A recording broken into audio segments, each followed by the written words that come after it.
Hello, hello, hello, everybody. I am your androgynous game show host from the future, Nathan Blades, and this is the Neoncaster Twitch channel. Good afternoon, or indeed good morning, depending on where you are in the world. Hello, hello, hello, hello, hello, hello, hello. Hope you're all doing good. I hope you're all doing pleasant. I hope you're all having a fabulous weekend. I hope you are able to hear me correctly. That would also be a delightful thing to confirm, but it has been, it actually hasn't been too long since hey, good morning, thank you very much for confirming that I can be heard and technology is going well. How are you doing? Technically, this isn't the first time you see me in a while, because I was on stream on Thursday playing Cassette Beast with my bestie, Rafa the Owl / Will Yule, but we are here today for a bonus Sunday stream, a tabletop tea time, to go over my experience at Gen Con. Oh yeah, what am I going to use to demonstrate Gen Con? This'll do. Gen Con, yeah, the best 4 days in gaming, it says. I don't want to think about how much it costs to go and buy the big sippy cup, but yes. Last week,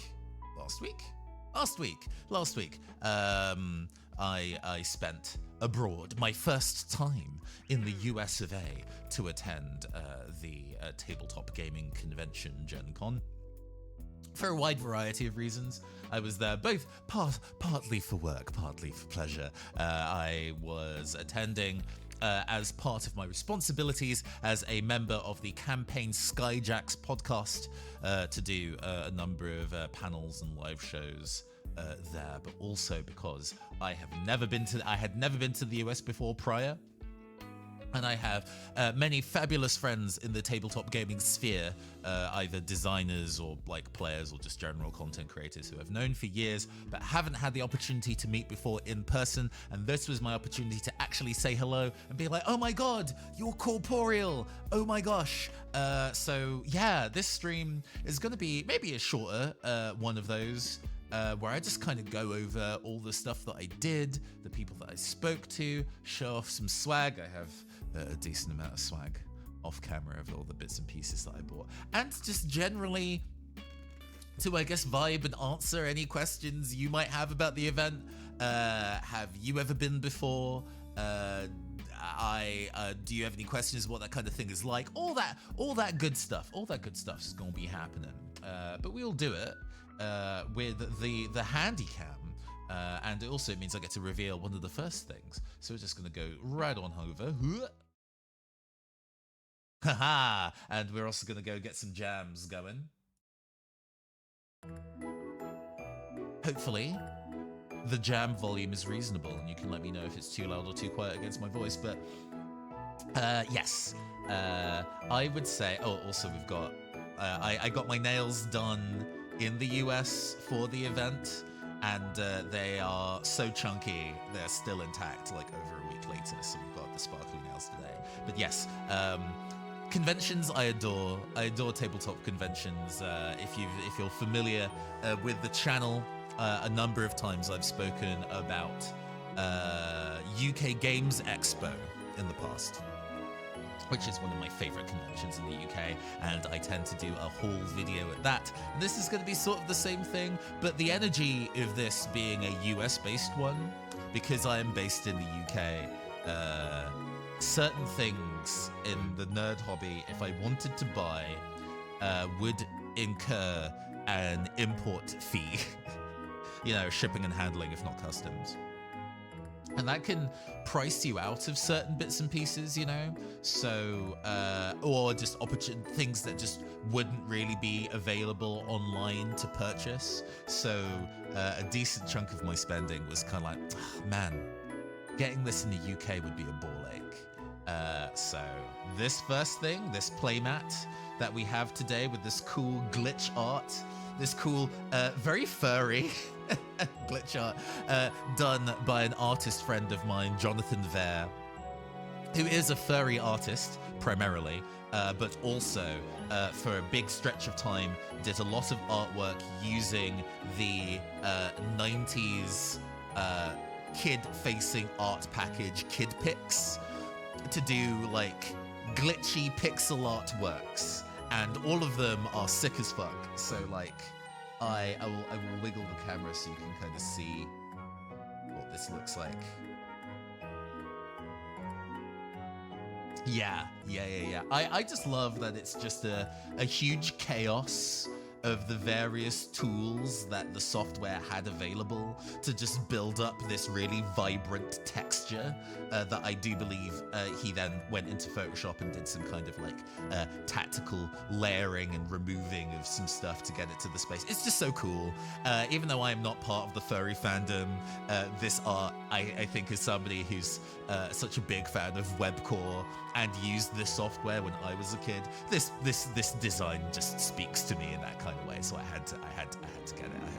So we're going to be using this as the backdrop for my story time and haul today.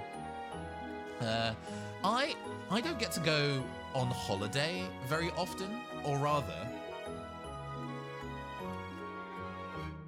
when I do go on holiday, it is largely domestic holidays to attend conventions, right? Got to like appear on need a Friday and a Monday off so I can kind of do traveling sensibly to go to a domestic convention.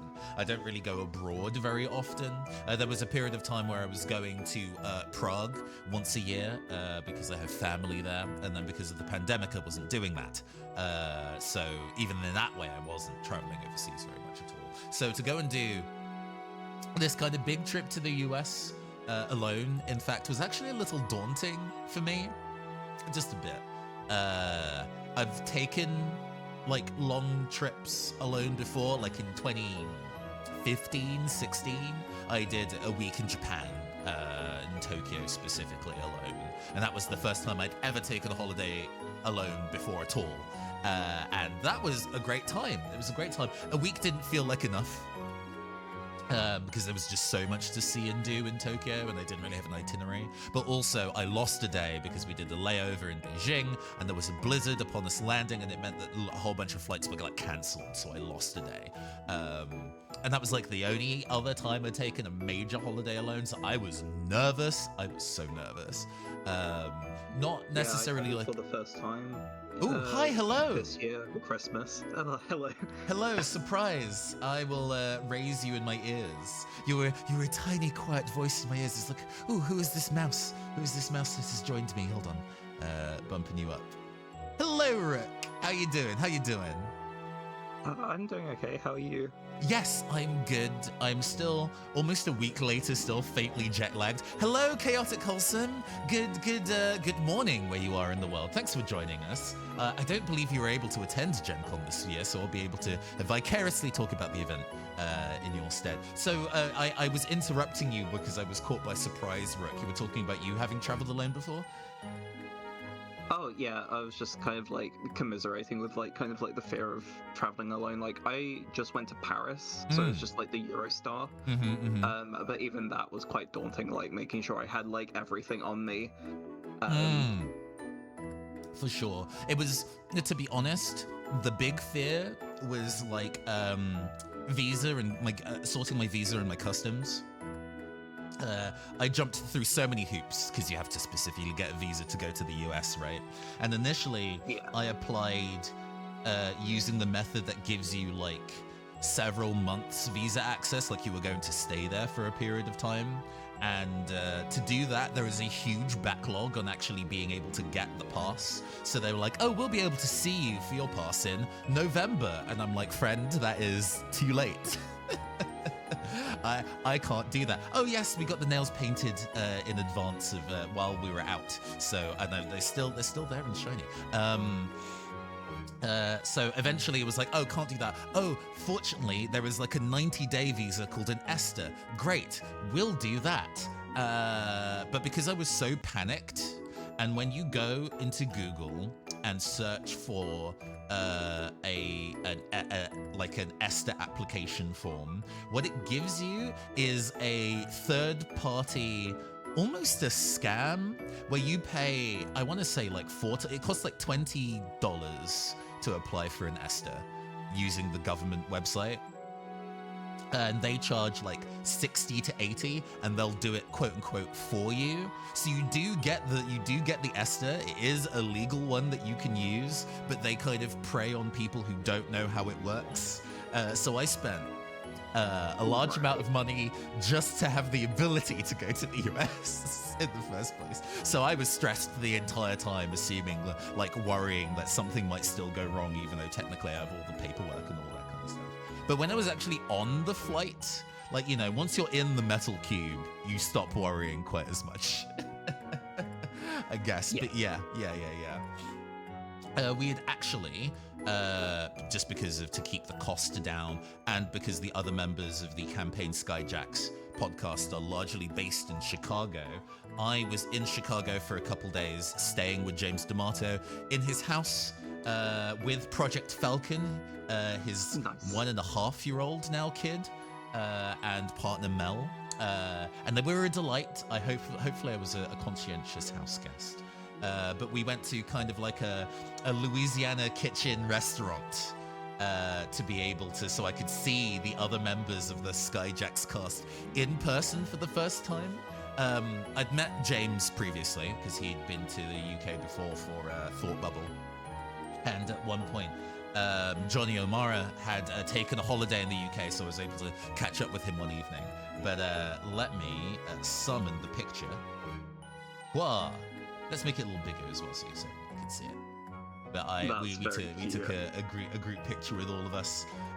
From left to right, that is Johnny O'Mara, James D'Amato, myself in my American blue jeans. Tyler A. Davis in the back, Liz Anderson, and Arnie Parrott, one of the composer who does all the kind of like songs on Skyjacks. We all went for dinner together, and it was a delightful time. And there was a thing of like, oh, who will take the photo? So as like a group of ladies were like, it was what Friday night? No, it was like Wednesday night, because we traveled on the Thursday. A group of girls going on a night out, and I was kind of like ratcheted up the British accent by 10%. So, oh my gosh, excuse me. This is my first time in the US, and I don't suppose you could help me. I just wanted to take a commemorative photo with my friends. Is that okay? And they were like, oh my God, we love your accent. And they just immediately did anything I asked of them. It was a dangerous skill.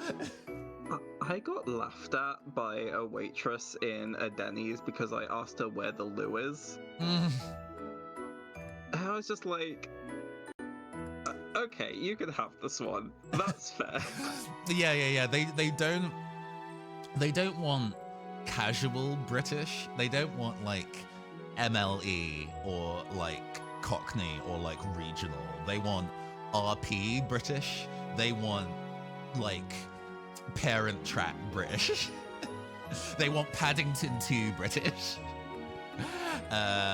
So you know, you gotta turn that on them a little bit, and then they melt like butter. It's a dangerous ability to have. But yeah. So much of this holiday was meeting friends who I've known for years, because I've been on Skyjacks now like 2 years, I guess. That's gone quickly. And just other designer people that I know and things like that I've known for ages and not had the chance to meet in person. It was just a delight to do that. I think that was like my favorite part of the holiday, weirdly enough, and all the stuff I bought. But like, yeah, being able to kind of meet tabletop friends in person. Where should we go? Do you want photos of con stuff? Or do you want some haul stuff? What's your, you can steer the show and tell, Rook. What do you want to know? What should we be showing off first? Ooh. I am actually genuinely more interested in the photos. Oh, absolutely. Absolutely. Unfortunately, I didn't name these photos in advance, so they're like in rough chronological order, so we're going to be skipping around a little bit, but we'll just see what's next on the list. Oh yes, so Kingdom Death Monster is a huge what kind. What earth is that? Yeah. Oh gosh, there is going. penis. I must scroll down ever so slightly. There we go. It's saved. We're good. Terms of service will not send me to jail. So Kingdom Death Monster is what they describe as a luxury tabletop board game.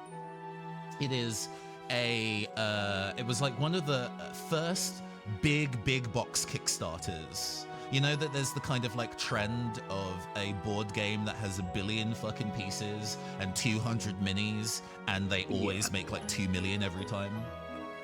Yeah, this was one of the first of that, and it was kind of like a gothic body horror survival board game / RPG.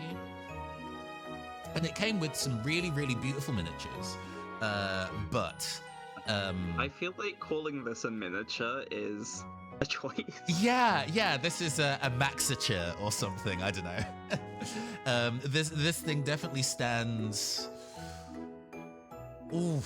maybe a foot tall in a big glass case, but I guess to be able to finance, even though they made a lot of money on the Kickstarter, because they wanted to do so many expansions and the manufacturing costs were so big, what they did was kind of do multiple waves of other luxury limited run miniatures.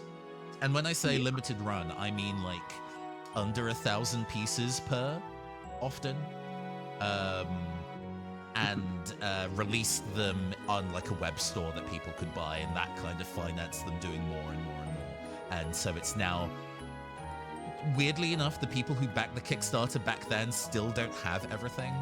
Tom, a friend of the show, Tom, was one of those backers, and I think is still receiving stuff in the mail like years later. But they had like a boutique on the shop floor with some of their more elaborate sculptures available. So this is also a good way of showing off some of the things we've got. Let's see, I think there's another, yeah. So this was one of they've got like a Titan range in a kind of very Attack on Titan style fashion. And again, just fully nude pinups is the big energy of the thing. It's a horror game, but also it's a sexy horror game, and it's a bit polarizing in that way. Some of the miniatures are too cheesecakey for me. They move out of the this is, you know, a Greco-Roman living statue and it happens to be naked energy to kind of like, man, look at the ass on that. But these ones I've these sculpts to be quite cool. So we're gonna go and move this out of the way. We're just gonna shift this down here. Let's get something spooky on the playlist while I show off the boxes that I got. These are definitely in the territory of, if I ordered these off the website to the UK, the shipping would have probably doubled the amount that I spent. And these were already not cheap. So it was kind of worth it in that way, you know? You're about to see these. This is one of the minis that Kingdom Death Monster sells. Big chunky booty is definitely part of the branding of this miniature brand. It looks very sci-fi. Yeah. Oh, thank you for the full. Let's get this. Yeah. So, let's see. I do actually have a couple of minis of these that I have built before, but it would be a little bit of a wiggle to get hold of them. I've actually not looked inside much of these yet, but yeah, you get like a full.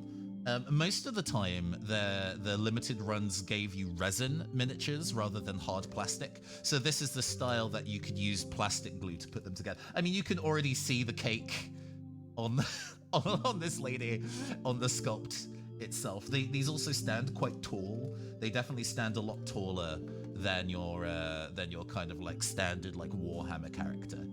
These sit in the similar scale to what like Marvel Crisis Protocol maybe. Yeah. But they are all very, very elaborately sculpted. But they don't normally do sci-fi. They definitely are a kind of like survival bone horror aesthetic. What Fear and Hunger is now, if you're familiar with that video game. They kind of lean... I mean, with a name like Kingdom Death Monster. But they do limited edition sci-fi like versions of characters and things like that. So yeah. Gosh, even the art card is super pin-uppy. We'll just use this to kind of like hide what this is probably safe for work, but we don't need to confirm or deny. I don't want to be sent to Twitch jail. But I think I'll probably paint this in a more tasteful Zero Suit Samus style than maybe in the nude that this actually has. But I at least the sci-fi parts of the miniature I think are really cool. These are maybe some of the tamer things they had on offer, I must say, because they were kind of like, oh, this is the place where people are going to be buying the limited editions.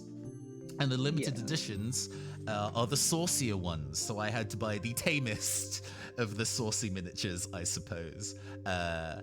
We have another kind of like a much more... I think this is one of the resin builds. But we have... It's definitely too expensive for like a kit bashing, but I can imagine like the head and the arms of those being like really good for a kit bash. Oh my god, I would love to. They do actually sell build kits. It has, as I recall, the main game has a bit of a Monster Hunter energy to it. So all the big bosses that come in the box, if you kill them, you get armor pieces, so you can rebuild your character in the armor themed on the thing that you just beat.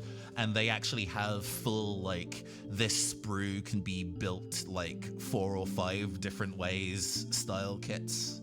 So, and I haven't managed to obtain any of those. I think Tom has some. They've apparently released a Bard one recently, and I'm like, ooh, I want that though. One of the pieces is like a saxophone made out of bones, and I'm like, that's sick. I need that. I don't care how pin-uppy it is. I need to put that together. But yes, this is I think big lesbian energy, big lesbian engineer energy. Ezra here. I adore this build. That hand that she has is definitely super delicate, and I hope I do not destroy it. And when putting it together, I have a genuine fear. Oh god, I had a hard enough time putting together like a single Necron from like the Warhammer like starter kit. Like I could not imagine even being allowed anywhere near something like that. Yeah, unfortunately, because it's a resin miniature, does mean that the pieces are just more brittle than they would be otherwise. Yeah. But they are very cool. Where is this hand? Oh yeah, and I guess it comes like pre-cut, so you don't have to be cutting resin by yourself. That's nice at least. But it's even the body is pretty sturdy though, in like every possible sense. This is an engineer who is getting 3 square meals a day and is very comfortable in that fact. I love that for her. But yeah, these kits are very cool, very fancy. But yeah, no, this is one of 500 of this mini, so I'm gonna be doing the best job I can to look after it. Oh god, just the kind of like terrifying perfectionism. No, I was very into, like, fortunately, even though these sculpts are expensive, I don't think they're necessarily difficult to paint. You know, they're not like a Malifaux style, which have a whole bunch of wibbly, fiddly, tiny little details. And how is painting resin as opposed to like painting like a normal like plastic? Like I guess you're putting down the base coat. Yeah, resin actually has a bit of a texture to it. So it actually takes paint quite nicely, and once you put on a base coat, it's definitely going to be fine. It's mostly just trying to not put pressure on the bits and pieces. But yeah, as I was checking out I only bought those. I had intended to just buy those two. And as I was checking out, the counter had like a whole bunch. It was a glass counter where the shopkeeper was, and there was a whole bunch of other boxes. And I was kind of like, oh, what are these? And they were like, oh, so these are some of the last in run that there weren't enough left for us to put it on the store, so we just took them with us. And this was one of the ones, this estate hero who looks kind of like a guild leader, that was like, this is a beautiful miniature. I cannot justify paying the shipping for just this thing. Yeah. And they had one, and I was like, oh, yeah. So this one is also, I think, a resin on a sprue, but oh my god, look at all the tiny bits of plants gorgeous that you get. Oh my god. Teeny tiny plants, and she's like blowing some smoke, and that's also rendered. I am this is definitely going to be a challenge to construct. But I'm looking forward to the challenge of it. I've now built more than one of these before. These will have been I've built two previously. You get better at it, I think, Kay. Like the initially when I built, because I built some like limited edition Malifaux a couple years ago, and even now even though I've built them, I'm like, I'm not painting this yet. Those were limited edition but difficult to paint. I was like, I can't. My skill level is not high enough to be able to take these on. But I'm looking forward to at least building these. If I can build and base coat them, then at least I can say that they are in a usable state on a table, even if they don't have color on them yet, you know? But glad I got these, because I know I definitely would have never been able to obtain them otherwise. Let's go back to the list. I think I took a selfie with one of the big statues. Yeah. They had a big statue with one of the knights. That's so good. Like a full 7 foot tall thing. I'm 6'4", and this was definitely much taller than me. This was definitely at least 7 foot tall. Huge. And then I think we have some miniature painting competition. Gable size, yes, exactly that. I mean, you know, definitely looking like an angel, just made of heads and hands. Oh yes, we're going on to the miniature painting competition. So I really wanted to, we're gonna switch up the jams again as we're moving on to a different energy. Let's get some of this.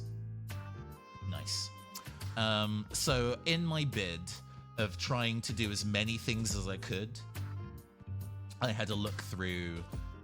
So this Gen Con is large enough where they do a lottery for access to booking hotels. And doing that is cheaper than trying to book in advance, so people do like using the lottery. But also, they tend to do lotteries for getting in on like panels and especially RPG sessions. Lots of people run one-shots, and a lot of famous people, run one-shots at the event.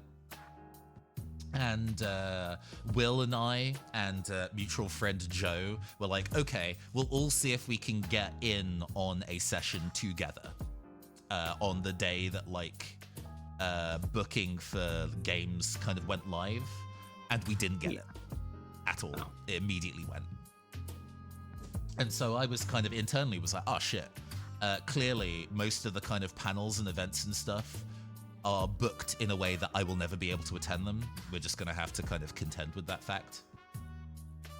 But nearer the time, I was like, oh, there's actually a bunch of miniature painting events. And one of them was just submitting a miniature you've already painted to be judged. And I'm like, you don't need to book a ticket for that. You can just go. You can just do it. So I was like, okay, we'll go and take 2 of my favorite miniatures. I asked my partner, I had like a run-up of some of them and being kind of like, oh, ask him, like, which one shall we take? So I took the Cyber Ghost that I did a while ago. Ooh. The color balance of that is a little off, but let me go and wiggle that a little bit. It's also because it's on a super vibrant background, but yeah. I really loved painting this and doing all the really thin, like, wireframe work on the cape. I kind of specifically learned how to paint thin, relatively straight lines while doing this project. So I was kind of like, oh yeah, no, skill up. Thank you. I really like this. I also love just like the little detail of like how like the pattern on the base goes in the same direction as the cape. Like that's just literally like a nice little detail that really like makes the whole thing just kind of come together. Thank you. I was also experimenting with like that Stuart Semple Black 2.0, the kind of like super matte black. So yeah. I kind of wanted the inside of the cape to just be like a void.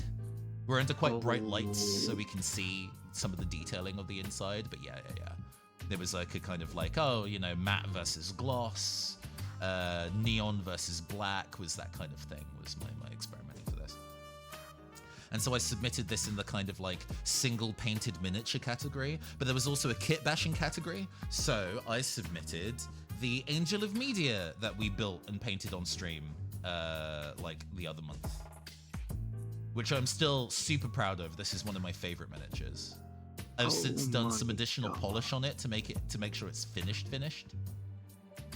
But I really like this. This is definitely one of my favorites.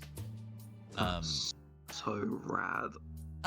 Thank you very much. I do really like this. This came together so nicely. This is like 5 or 6 separate pieces from separate kits, all put together to make a coherent whole. I just love the fact of that process of taking really separate things and making something pretty on the other side of it. You know, a lot of kit bashing projects focus on making something kind of like slimy and gross, because I suppose it's kind of easier to hide seams when you can put rot on it using green stuff or whatever. But I quite like a shiny, clean aesthetic. So I think this is more work sometimes to kind of put something together as a shiny, coherent whole. So yeah, I submitted to, and then I was kind of taking thank you, the Angel of Media design. That was the kind of staff with the screens on it. I saw and was like, I need to use that in a kit bash. It just needs to be done. Taking a look at some of the others, I kind of, you know, it all went in this big, well-lit glass case, and I kind of took some photos of minis that I thought were really cool, because I might be able to use them as, like, studies or reference material down the line. Oh my god, Valthek, hi! Hello! 11 months. Thank you for the sub. A whole year. I always appreciate how you continue to support me in that fashion. That's very nice of you. Thank you very much. How are you doing, darling? I hope you're doing well. But yeah, I took a lot of pictures kind of like looking at some of the different paint jobs that people did. I love this gambit. The metal work on the shin guards is really cool. Oh yeah. There was this like butterfly fae creature. I have a lot of fairy like miniatures in my backlog that I'm moving to. I've been painting a lot of robots recently, and I think I'm about to enter my androgynous fae era in terms of my painting. So I was kind of like, oh, this is cool. I really like how the wings were done. That might be cool to have a look at later. The shading work is also very nice, like the anatomy. Yeah, really subtle like highlights on the skin tone. It's not like a flat blue. There's definitely a lot of work that's been done there to kind of make it feel kind of a gradual paintwork. There was this really nice Battletech miniature. Battletech minis, despite them supposed to being even though they represent really huge mechs, are quite tiny miniatures. So I really appreciate the kind of like panel work and highlighting that's been done on this. This is something I'll be looking at for kind of doing other future blocky robot things. I quite like how this one turned out. Oh yeah, this is never something I would actually paint, but just really impressed by this massive diorama using a glue gun to do the web for the spider. That's very cool. I think, as I understand, you glue gun the pattern onto like cling film or like foil, and then let that set, and then you peel it away, and then do the yeah. Oh, that must be so fiddly. You'd have to get the size exactly right as well, and it probably would be prone to breaking. Looks really sick. I imagine there's like you could probably like fold, like if you're using foil, you could probably like fold it around the like actual terrain and then glue gun it, and then like let it dry that way. Oh god. Oh yeah, there was a balloon outside. Oh, I also have a video of looking through one of the like cases. Let me summon that for you. It was this one. Summon. Yeah. This was like on day one. People were already submitting stuff in the cases. I dropped off a bit in interest after the Phyrexia plot, but then they're doing. Yeah. I put them in a Pokemon trading card game metal tin. I put them in my backpack. I dropped off a bit in interest after the Phyrexia plot, but then they're doing. Baggage wanted to check it. I was concerned about that. People being like, "What's this you got here?" I dropped off a bit in interest after the Phyrexia confiscating. But then they're doing was a thing I was immediately concerned about.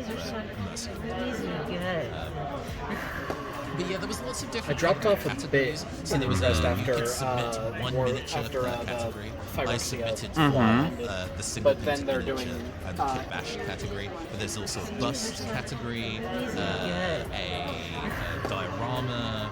I dropped off a bit in interest after the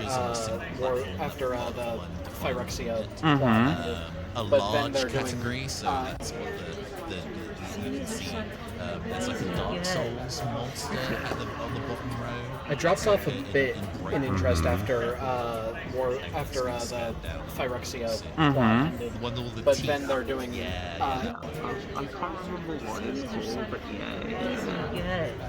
when this loops again, you'll be able to see. I dropped off a bit in interest after there is a bust of a Phyrexia lady in a blue kind of but then they're doing that was one of the first prize winners next to the Stargate. I dropped off a bit in interest after you know, there was some Phyrexia professionals. but there then was some they're proper doing professionals who entered this, understandably. Fortunately, they give you feedback. I dropped off a bit so it's not in interest after you give them some miniatures and they go, oh, you didn't win, and then that's the end of it. But I then agree, they're wannabe doing body, that Stargate looks great. That's the So they do give feedback. I got feedback for my miniatures. I dropped off a bit in interest after kind of not surprised. I like to paint my minis. But then they're doing. Oh, there's audio. Oh gosh, sorry. Drop that. Thank you for letting me know that there was a background audio. Apologies. I have the stream muted, so I did not know. No. This is why chat can tell me, because I can't hear it either. It's definitely what stream can hear, and I can't. But yeah. The guild lady at the top in the bray, that bust was one of the winners. He's a professional painter. He's painted a whole bunch of things. Hey, Nits! Hello. Thank you for the sub. I appreciate you spending your Prime Gaming sub on little old me. Thank you. But yes, they send feedback. And I got my feedback, and it wasn't very surprising. I think a lot of the painting here is designed to go for a level of they're going to check your painting skill, right? And then the world of painting skill, that would immediately default to high detail, being able to render realism onto a fake object, you know, being able to get the lighting and texture and all sorts of things that the smoothness of the plastic does not immediately give you, and it's checking for that. And then it's also checking for kind of like color schemes and stuff as well. But depending on the category you're submitting for, it's weighted. So the kit bashing category, for example, does put some weighted emphasis on your kit bash, what you built. However, the kind of like painting a single miniature, they're going to be putting a lot of emphasis on how well you painted it to our standards. And my personal, I guess, philosophy with my miniature painting has been, I like looking at these as toys and going for a toyetic feel with them. I know that they're plastic. It's obvious that they're plastic. I'm going to be painting them in lurid plastic colors because they're fake pieces of plastic. They're not real objects. It's my kind of general painting philosophy, but that does not necessarily engender a desire to paint them realistically, which is what they're looking for. So as a result, the Ghost, even though it's very stylish, I'd like to say, did not score very high, and I understand and respect this. Similarly, I don't think the Angel of Media scored very high in terms of technical proficiency, but it did actually win an award. It did win an award. Nice. So there were a number of awards from various miniature manufacturers, and one of them was Corvus of Belly, the people who do Infinity, who do very sci-fi miniatures. So I won an award for Best Infinity Style Miniature, even though this doesn't actually use any parts from Infinity at all. And I say as much in the description of it, so it's not like I was lying or anything. But yeah, I got an award for the most Infinity-style miniature of the entire set. People don't like painting Cyberpunk at the moment, so I didn't have much of a competition to read back on chat. So you're on, thought you'd come and hang out. We were playing Baldur's Gate. It's been a couple of weeks. Things have been going good. I've returned from the US to attend Gen Con Nits and Crits, so I'm kind of going over all the bits and pieces that I did. But no worries. Thank you for hanging out with us, Sheila, as well. Hope you're doing well. I recognize that you're probably busy with work at this point in the morning, but you can chill with us with a cup of coffee, of course. So yeah, really proud that I entered anyway, knowing that I'm not a very proficient painter yet. I'm still learning, and that my style of painting is probably not what they're looking for. But I'm like, hey, I'll give them my minis anyway. Any feedback they give could still steer me in the future if I want to do this in the future, and people still put some respect on my name, you know. And I'm really happy about that. I'm really happy about that. That kind of thing is warms the cockles of my heart. All right. Let me go and see what else we had in the kind of like videos. This probably reset me all, so I'm gonna have to kind of go through quite quickly. Yeah, we've seen that. We've seen that. We've seen that. Yes. Oh, yes. Oh, whoops. Hold on. Catalyst Games, who are in charge of, who own Battletech and Shadowrun, had pretty solid presence, including a gigantic inflatable Battletech mech just outside of the venue. I love that it is lemon yellow. It brings me much delight. That's very good. But I also bought a handful of Battletech things, or Catalyst things in general at the event, which I will show off for yous, moving bits and pieces around. There we go. Moving this off to the side. Over here with ye. Got myself a new dice tray. The big fancy Shadowrun dice tray. It's all fuzzy and felted. Oh, you didn't live in Indianapolis, but really close. Posting the pics from Gen Con, I kind of hate them all right now. Hey, you're gonna hate me too, because hey, this is entirely what this stream is about, baby. But yes. I visited Indianapolis for the first time. Fake city. That city is not real. It is. Yeah, like, as a fellow British person who has a lot of friends in the TTRPG space in America, like, you're kind of living my dream right now of going to Gen Con and meeting people IRL. You know, it's either this or Big Bad Con, which happens in like a month or so. I could not afford to fly to the US twice in 1 year, but like... Yeah. But like, yeah. Was definitely Like, excited to do this for years. I've been wanting to do this for at least like 3 years, and I'm glad I've finally been able to do so. As long as I've been on Skyjacks, actually, one of the big things on my to-do list was to go to the US and kind of do Skyjacks work at Gen Con, so I'm glad I've finally been able to. Yeah. But yeah, on a tangent, since we've mentioned Indianapolis as a city, my understanding of the US was entirely informed by the TV and movies that I'd watched as a kid, video games and all that, Earthbound and all that shit. And it was fascinating to... Wow, that's right outside my window, huh? Sorry. Loud vehicle backing away noise. We'll wait for that to go. The process of like, oh, I now finally get to see a city, or city streets that have been rotating like an apple in my mind. Or to use the Tumblr meme, for years, and be like, oh yeah, this is actually a real thing. This is what the real thing looks like. The image that I had in my head is actually surprisingly accurate. And sorry, go ahead. Oh no, I was just laughing at what you just said. And with Indianapolis specifically, because it's kind of built to fulfill the needs of people who are visiting for conventions and sporting events, and not to like live in. It is the most like Spider-Man PS2 looking ass city. Which Spider-Man PS2 is set in New York. Actually me, but like almost an artificial representation of an urban environment. Yeah.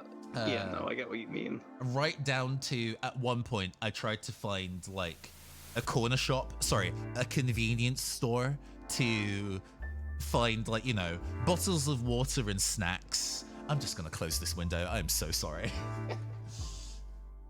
I mean, I can't hear. I mean, obviously it's distracting to you, but like, I can't hear anything over Discord, and I don't know if it's showing up on stream. Hopefully it's not showing up on stream, but the window's closed now. It's all fixed. But yeah, I was trying to find a convenience store, and I just couldn't find one, because if you're here, all you need are restaurants. So it's like inner city urban infrastructure with some really key pieces missing, almost by design. Very strange. One of my friends is also, his name is Nathan, is doing MTG judging at Gen Con this year. Oh, there must have been like professional tournaments and stuff. I did actually see the tournament booth for Magic the Gathering. It was like, that's great. I'm not gonna do that. I would love to enter. I brought like a deck to play casual Commander, not to sit down and play Commander against like 7 people with CEDH decks all day. I don't have the energy. Yeah, that sounds like hell. I would be very sad and not have time to do anything else. But yeah, I bought this dice tray from Catalyst Games. Bought one of their single, because I've seen the kind of like BattleTech like kits at my local game store, but they're like boxes of 7 miniatures, and I'm like, I don't need 7 of these. And they're also in one piece, where the premium miniature comes in pieces. I haven't actually opened this yet, so let's go and take an opportunity to see what this premium miniature has. I believe that the intent of this is so you can pose the mini however you want, but I'm like, ooh, kit bash pieces. Yeah, no, for sure. So we have some big chunky legs. Ooh, we have a lot of legs, actually. So I have options of what legs I can get. Maybe this is a 4-legged thing? I don't think it is. No. It's just like 2. I could build 2 of these, I guess. Yeah. Ooh. Love this big chunky sword. That is definitely a thing I would love to use. I feel like when Armored Core comes out, there's going to be so much inspiration for people who do mech miniatures. Just a robo pelvis, in case you Just a needed little guy. one. Just in case you needed one. Oh, interesting. I genuinely thought that was a head for a second. It gives so we get one robo dick and a robo torso, but like multiple sets of the arms and legs. Oh yeah, this one's got like a sniper rifle attached to the top of the arm. So I could feasibly build the mini normal and then have enough pieces to do other bits and pieces with, depending on how I feel about it. But yeah, these are a lot of useful kit bashing pieces. These are all definitely things I would use. And then there was also where'd it go? Where'd I put it? Where are you? A place that was selling vintage BattleTech, like old school 90s looking. Does this have when this was made? Not immediately on it. No, it's probably underneath the sticker underneath, and these nails are too chunky to be able to peel it away annoyingly. But yeah, I was like, hey, this thing is $8. Would I feel bad if this was a kit bashing thing? Especially since it says archive item, no longer in distribution. And I'm like, oh, would it be like blasphemous to just use this to build other shit? And I was like, it's $8. If this was like actually if this was actually rare, it probably wouldn't cost $8. That's fine. No, but, like if it was a collector's item, you know. Yeah. But I took this over to this like retro stall and was kind of like, I would like to buy this. Here is $8, please. And they looked at me like, incorrect. And I was like, why? What's the sales tax? And it didn't factor in. Yeah. Like the US has tax and all that shit, which isn't factored in on the cost of things. Never have I felt so stupid to essentially be told, what is 4 plus 4? And I go 8, and they go, wrong. is How much is sales tax? silly to me, but yeah, no, it was tax. But yeah, lots of they have weird spidery legs on this one.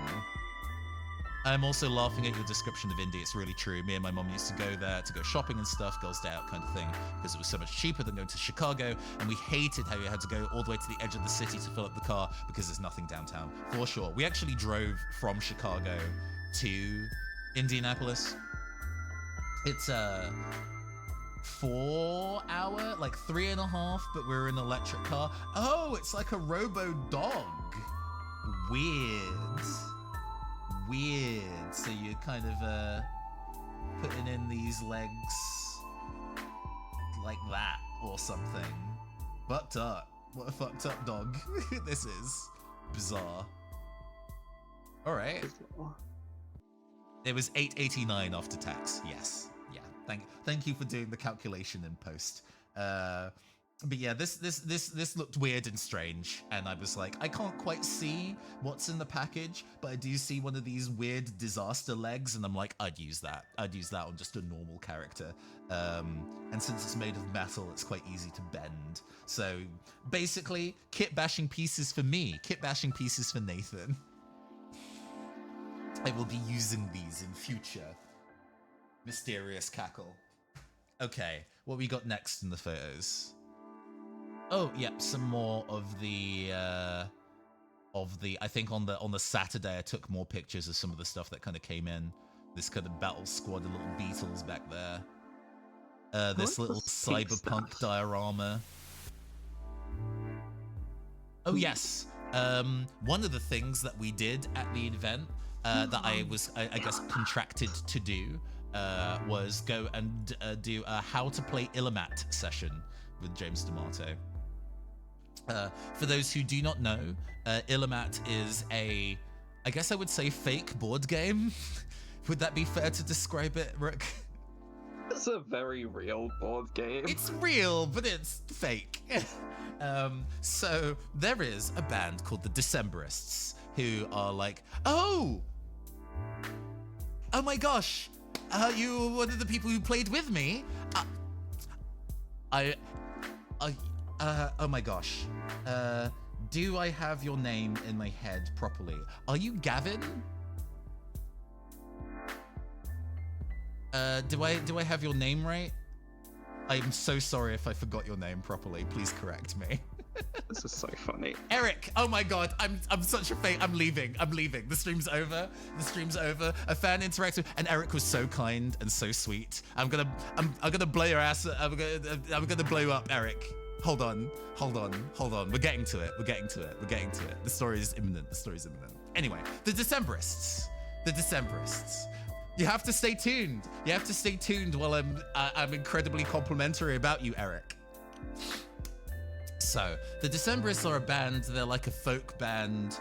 Their songs are kind of what the world of Skyjacks is based on. And at one point, I don't know whether it was the Decemberists that were the impetus for this or like James, but they spoke to a board games company, Together Studios, to be like, hey, we want to make up a board game that we can feature in one of our music videos that's designed to be apocryphal in nature. Like it's not really an ancient board game that was uncovered, but actually it's framed as one, including kind of very folksy style rules that have complications and edge cases, like a card game that we would play now that have adapted new rules and variants depending on where you are in the world over time. And so they came up with a game called Illimat, which is this. What you see here is not the version of the game that you can buy. What it is, actually, is a fan version that one of the fans of the show, and consequently a fan of the Decemberists and Together Studios, made. So this is, I think it was a cigarette box that they kind of they burn carved additional details into, and then cut out and painted all of those cards themselves. Found a handkerchief, found like a kind of silk scarf that could be used as a playmat, fully custom. How obnoxiously amazing is this? Cool. Holy shit. I legitimately thought that was the actual I saw that the luminary cards were clearly hand drawn, and I thought, oh, maybe that's just an expansion someone made off Skyjacks. But no, that's just all of this is fan made. All of this is fan made. So cool. I have a copy of the real regular obsessed. Copy of the and we learned to play. And I will say that I've been doing, as I think I said earlier, Skyjacks for now about 2 years, and I know that the show is listened to, and occasionally I hear through the internet people being really complimentary of stuff that happens on the show or stuff that my character does, and that's all really nice. It's genuinely, I don't know how to handle those kind of compliments, but it is really, really sweet when I see somebody saying, oh, we really like the decision that Nathan made with Oromar in this episode. We think it's really cool. And I'm like, oh my gosh, thank you.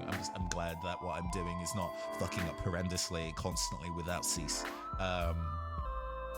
But I don't really interact with the audience directly much at all. Occasionally at UK cons, somebody has recognized my voice before, which is also very, very nice. But otherwise, there isn't really much interaction. So doing this event, I was like, oh no.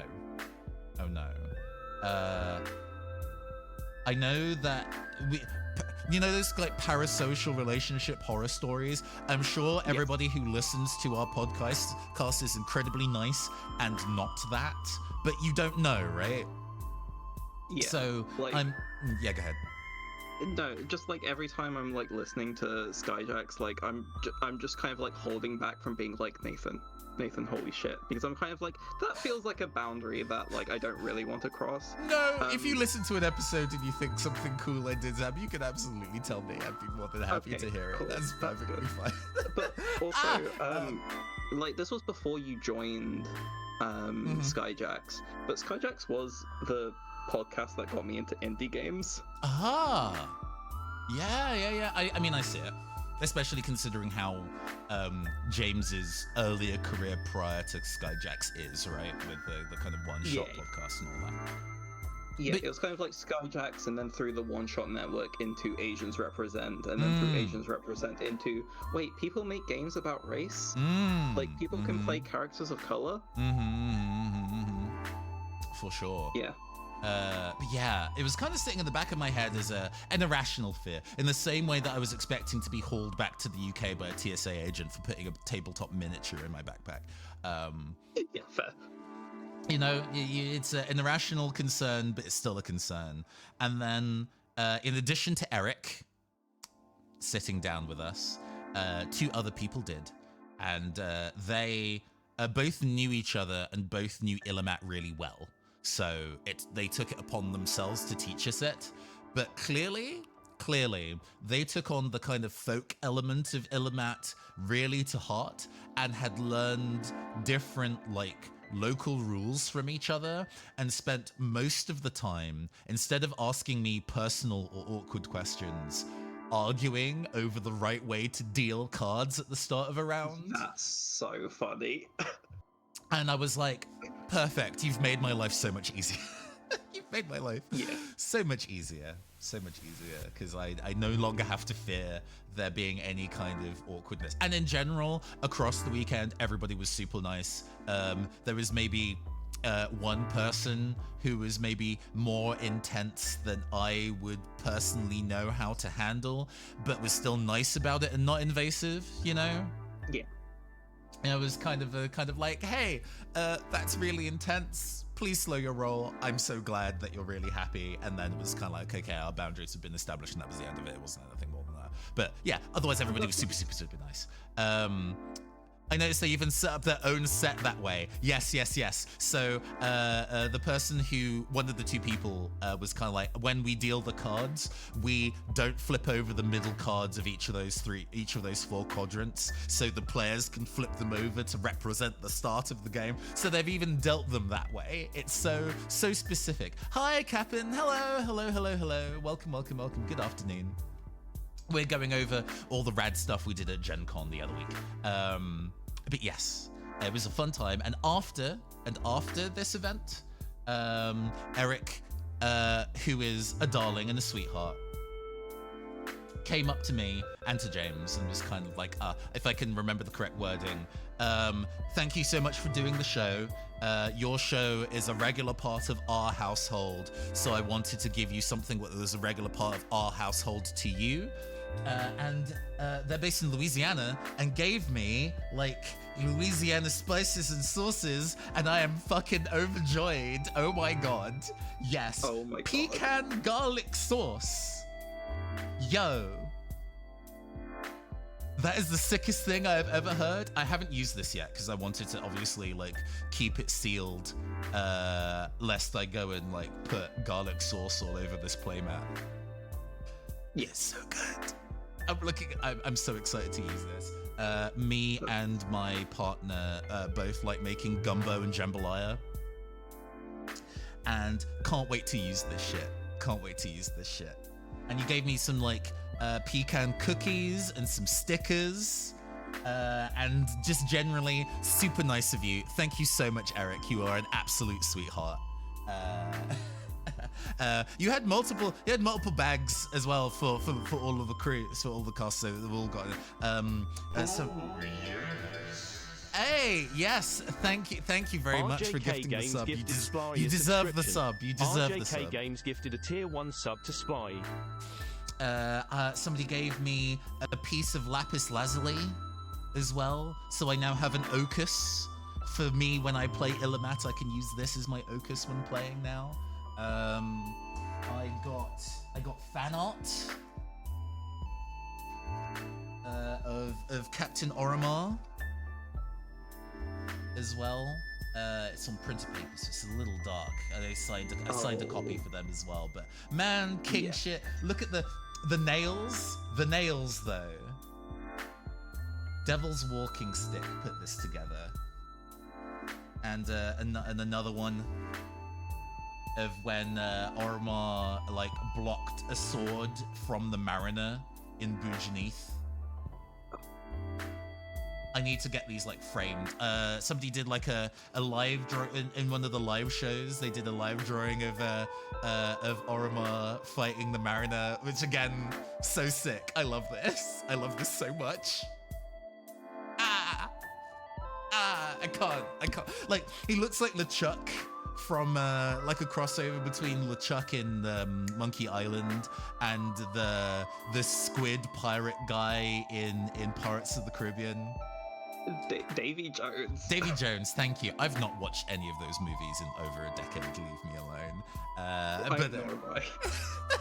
I know there's like 5 of them. I've only watched the first one, I think, maybe the second. But like the energy, mostly I remember the man's from Kingdom Hearts 3. Like, but yes, everybody was so fucking sweet to me. They were so nice. I didn't cry. I almost cried. I didn't cry. The live show was really good. We did only Tyler was able to join us for the live show. So we played a 2-player game where it was a bunch of series of flashback vignettes between Oromar, me playing Oromar, and Tyler playing Calavar. And it did get saucy. There is shipping material in the app. It is, if you'd like to listen to it. Again, to be vulnerable yet brave. I don't think I'm very funny, or at least I'm not a professional stand-up. I'm not a professional improv or stand-up comedian like most of the cast of Skyjacks are, right? So there's a degree to which I'm like, and also because of the slight delay, like audio delay, because we record over Zoom, right? So they have less delay between them when they are jumping in on jokes than what I can do. And sometimes that means I miss my opportunity to work my way in,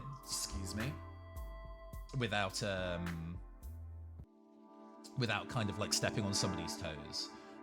So I'm kind of like, oh man, I guess I'll just focus specifically on just doing pinpointed moments where I can get a joke in, right? Where it's like specifically arranging it in a way. Let's go and get a different jam going for a while. Where I'll tell like one joke every once in a while and make sure that the joke's good. But with the audience actually physically there, the energy is so different. Like, something in me just is kind of like, okay, we're kicking it into, and this happens when I do live shows like at home, right? Like domestically, because if you're a person who goes to lots of UK conventions, I tend to do a lot of panels.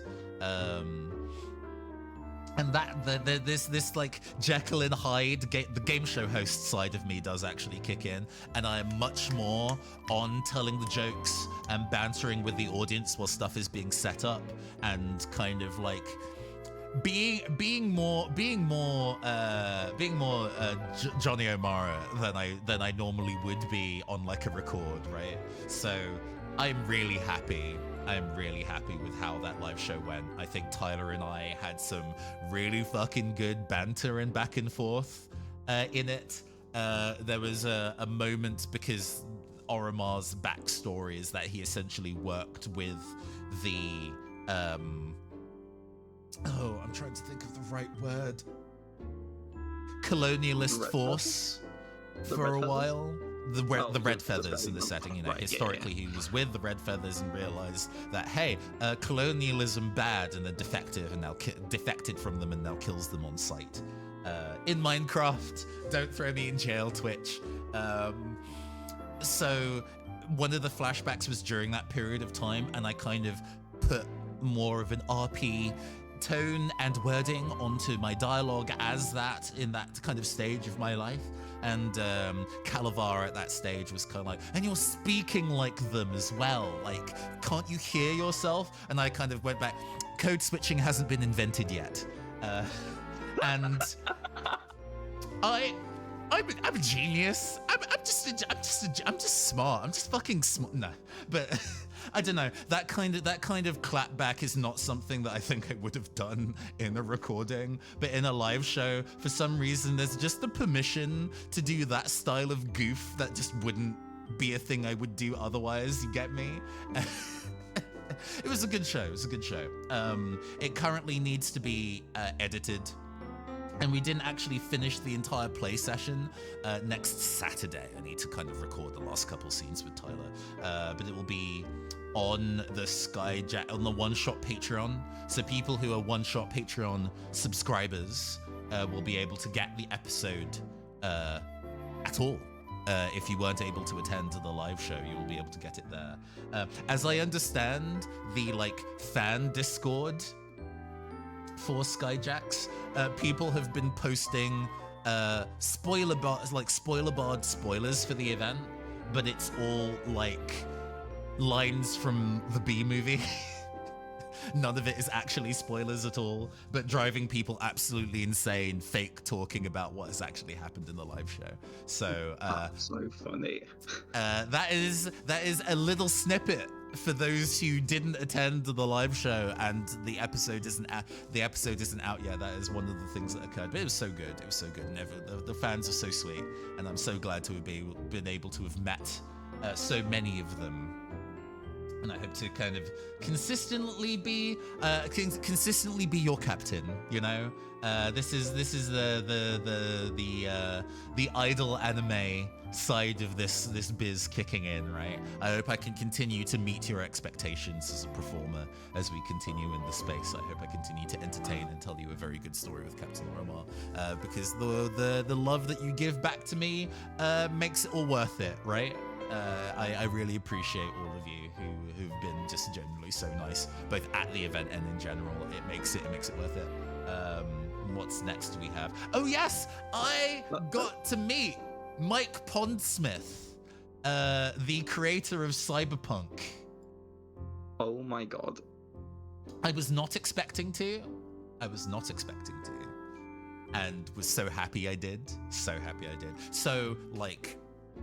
part of this event was business, not just business in that I am doing bits and pieces for James and doing Skyjack stuff, but also this is an opportunity to go and meet with people who work in the tabletop industry that won't be at UK events, so I won't be able to pitch my stuff to them. And I was kind of like, oh, Artel Saurian Games are going to be at this event. I need to go to one of their stands and kind of speak to them about, hey, what's the process of writing official scenarios for you? I have such a huge backlog of, and I have actually now quite a big portfolio of doing writing for other companies now. So I'm like, yeah, I feel like I'm at the stage where I can approach somewhere as big as Artel Saurian and be like, hey.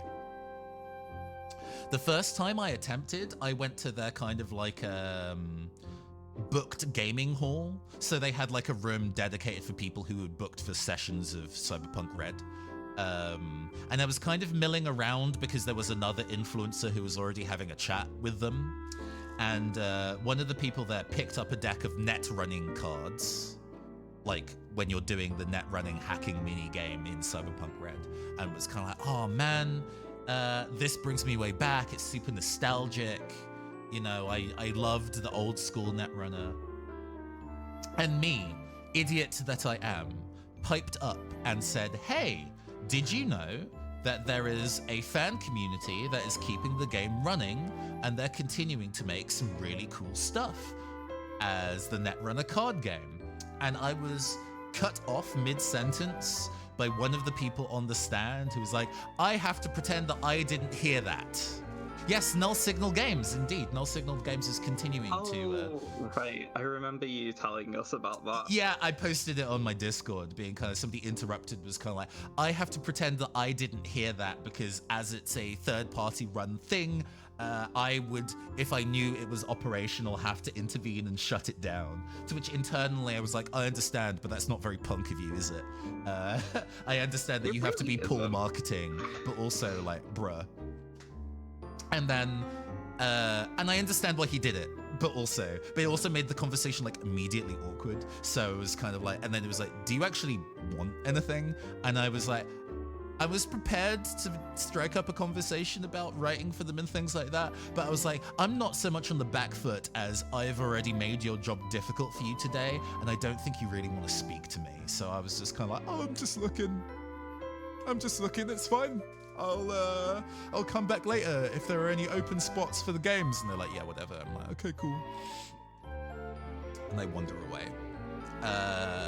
But Artal Saurian also had like a stand on general show floor to buy in like the general shopping floor, and then was like, wait, is that Mike Pondsmith right there? Hold on. And I brought with me multiple copies of the Queer Cyberpunk's Guide to Tabletop RPGs, the first zine I ever made, and my more recent like roll table for making Kit Bash Cyberpunk miniatures, the Blacklight Sprawl. You can get both of those on itch.io. sixofspades.itch.io for all of your tabletop gaming needs. I will go and find the link now and put it in the chat. I'll do that. You keep talking. Sure. Thank you. And genuinely had a moment of kind of like, I have to say hello to you. And there was an entire conversation of kind of like, hey, he likes my big dangly earring. Nice to meet you and everything. And I'm like, oh, it's really nice to meet you. Also, you are like the premier face of like a black creator in tabletop RPGs. You were like one of the first to kind of put your name and face out there, because there were obviously other black folks working in the tabletop industry, but they weren't as visibly prolific, I would say. And him doing that, please, I think really set the stage for other people to be able to do that kind of thing too, right? So I was kind of like, hey, in that way you're really influential. I really appreciate being able to meet you in person.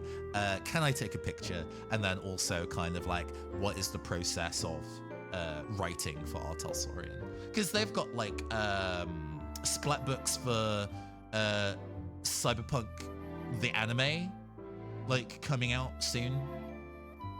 And there's going to be a second season of that as well. So I'm like, this might be a good time to kind of strike while the iron's hot. And actually, just FYI for those who are genuinely interested in this, who do games writing and would love to write for Artal Saurian, it's a matter of just contacting them formally on their website and sending them like writing samples. But makes sense. Yeah, the ability to actively speak to him was actually really nice. I felt really glad. And so many people had kind of come up to him over the course of this weekend to speak to him and gush about it, so it's kind of like, I'm not going to take up too much of your time. But he was genuinely delighted that I had like the copy of the Queer Cyberpunk's Guide to give to him, which he was immediately showed to other members of the staff. He was like, hey, can you put this to one side? I don't want to lose it. And I'm like, just being normal, cool. Just having a normal one. Just having a normal one. Just having a fucking normal one. I have the main book for Cyberpunk Red digitally, so I was like, there's not necessarily too much, and I haven't had the opportunity to like properly play it yet, but I managed to go and get a copy of Interface Red, which, aside from this artwork being sick, I love this artwork of this guy doing his eyeliner. But it's essentially a bunch of additional like scenarios and NPCs and bits and pieces. This is a mini supplement for Cyberpunk Red, including stuff like being able to import like weapons from Cyberpunk 2020 if that's a system you played more. So I'm like, that's useful to me. I'll go and grab a copy of this as well, so I can say that I've also bought something and I'm not just here to show them my wares and then fuck off. But yeah, it was really good. Was really happy about that. In addition to, actually, I got some stuff from Monster Fight Club, who do miniatures specifically for Cyberpunk Red. I have had some of their minis for quite a while because it's surprisingly difficult to find. It's a little easier to find Cyberpunk themed minis now than, say, even 3 years ago. Definitely than 5 years ago. but also cyberpunk minis where characters are in streetwear, if that makes sense. It's not too difficult to find them holding various and sundry guns, but if you want somebody to be just a guy or not carrying a rifle, quite difficult to get hold of. And they've recently released like essentially a skirmish game that uses these minis, and so the various kind of factions were able to buy at the event. And there were two that I wanted. The Tiger Claws that are part, if you buy the box set, this comes in it. But also the Danger Gals, who are essentially like a biker gang who all wear those kind of like kitty ear headphones, which as a concept makes me laugh. But unfortunately the Danger Gals sold out like basically immediately, so I wasn't able to get a kit. Also, these are $50 a pop, so being able to buy both would have been quite expensive. Yeah. So at least I managed to get hold of one, which I'm kind of glad by. And I've also had a chat with them about the potentiality of doing kind of like sponsored content streams. I'm doing so many more miniature painting streams than I used to. I'm kind of like, hey, yeah, specifically painting, and it's not like the process of specifically speaking to the companies that paint the miniatures that I would genuinely want to paint, right? Not just give me free things, more of a, hey, I want to show people that these miniatures are cool because these are miniatures I would paint anyway if I had access to them. And genuinely, these aren't released in the UK yet, so I'm kind of getting these kind of ahead of time. That was part of the reason why I bought a set, because so I could have it ahead of retail. But yeah, these are things I would genuinely paint anyway. I would do like a little poll of which one of these funny little lads I'd want to paint. So yeah, hopefully I'll be able to do some Monster Fight Club painting streams in the future. I mean, in general, since I now have this and have some of the others in my backlog that I haven't painted yet. But just, yeah, keep an eye peeled. We might be able to. We might be able to paint some of this shit on stream. Actually, let's open it so you can have a look, and it's not just the picture on the back, so you can kind of see what these mofos look like. These are printed in like a really flexible resin. Ooh. Which is quite interesting, because it means that they're quite hard to damage. They're quite bendy. But yeah, you can kind of see this is the lead unit with the kind of kimono. But yeah, these are quite stocky and chunky and well built, but quite flexible, so they're easy to build and paint, which is nice. Yeah, like these would be perfect for like what you were saying, like a mini painting stream where you just like vote on one, because like pretty quick to build. Yeah, these would be super easy to build in pre-prime. Yeah. I need to actively look into what the base game is like in terms of rules and stuff like that. Because one of the things on my to-do list is to design a miniature game, like a narrative miniature game. But while I think you can design a tabletop RPG, even if you have a limited experience with a number of tabletop RPGs that exist, obviously you'll probably make something better if you've played more, but you don't need to have played many to be able to write your first tabletop RPG. Because miniature games require a proficiency of play, like actual tactical ability to play them well, I feel I need to be playing more and widening my kind of knowledge pool of what miniature war games can be before I commit to writing one myself, you feel me? So I'm kind of on the learning journey of finding various miniature games I can play. And if you want someone to like crunch the dice probabilities for you, just like hit me up. Oh, are you good at that kind of thing? I have a maths degree. Sorry to be patronizing. That's not what you're a teacher and everything, but like I don't know why I sounded surprised. Of course, just because I'm dumb and can't do maths very well. I would love to take you up on that opportunity when those kind of circumstances arise. Sorry to sound surprised. No, that's fine. I mean, to be fair, like even a lot of people who study maths, like a lot of them hate statistics. So like even among people who do maths, like not a lot of us like statistics. I mean, I think if you are a tabletop person and then also have the maths knowledge, being able to do statistics and probabilities, I think is such a huge benefit. Such a huge benefit. Yes. Yeah. I'm definitely going to see if I can get hold of the Danger Gals when they release in the UK, because I definitely want to paint some of them. So if you may have already seen in your local game store Cyberpunk Red miniatures already, and if you have bought any of those, you can actually buy the kind of like item and rules cards for the skirmish game really cheap. So you can still play with them. And some of those minis also have equivalents in the box sets, which was a bit of a limit on the kind of things that I bought, because I was like, oh, this box set has minis that I would want, but also they also have some minis I already have, and I don't want to spend the $50 right now to just technically buy a miniature again, if that makes sense. Yeah. But a lot of those kits looked pretty cool. I will probably be getting more of them as time goes by. I have a feeling once they're generally available as well, and not like buying them the cost of them will go down. Oh, that was the end of that list of the photos, but there are a couple of videos I can still show you. We're gonna go and find one of them. Oh, yeah.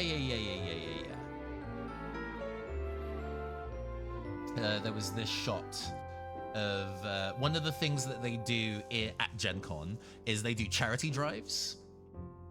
They do 2 big charity drives. One of them is Card Hala, where people donate a bunch of like draft chaff from various card games, and people use them to build like houses of cards and towers of cards across the weekend. And then on Saturday evening, people throw coins at the cards to knock them down, and then all of those coins are collected and donated to a charity. And then there was a big auction for the people to throw the first coin. So apparently some Mario and a Luigi cosplayer donated like $1,500 each to be the first people to throw the first coin. And on the Friday, I did a pan of the building process. Wow. And it was built so much higher by Saturday. This was just looking down from the balcony on the Friday, but yeah, there was so much card building going on. They also did a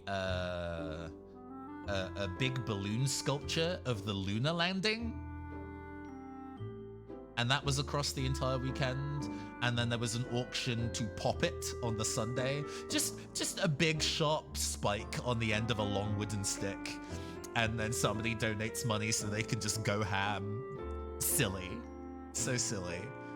But yeah, they do a whole... unfortunately, the Skyjack's live show was during the period of time where they were throwing coins at this, so I didn't get any footage of it being knocked down. But yeah, really cool that they went and do this every year. I kind of looked over it and was kind of like, some of these card games are obscure. I don't want to go and take one of them as a souvenir. I'm not going to be mean. I'll leave them all to be built. But what was the other video to show? Do I have another video to show? Yeah, I gotta go to UK Games Expo. UK Games Expo is sick. I strongly recommend it. Yeah, like especially because like I'm not actually a teacher anymore, which means I will be able to take that weekend off, or like the Monday and Friday. Ah, yes. Let me see if I can slow down the playback on this. All the way down. So I actually entered into a speed painting competition. And this was something that you had to pre-book, and I didn't get any tickets for. But as I was wandering past, they were kind of like, we have a free space. If you've got $2, you can take part. And I'm kind of like, okay, yeah. And they give you a mini, like, reveal, a surprise mini. This miniature costs Doctor Strange. It is Doctor Strange. It is the Marvel Crisis Protocol Doctor Strange.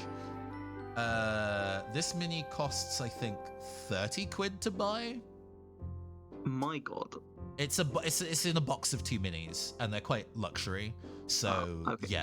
yeah. I mean, it looks pretty fancy. Unfortunately, the way that they gave it a very chunky base spray. It was a very textured white that they sprayed these. I don't think it's how I would base spray it. But they give you the mini. It's wrapped up so you can't see what it is. They give you the mini. They give you about 10 to 14 kind of shitty paints.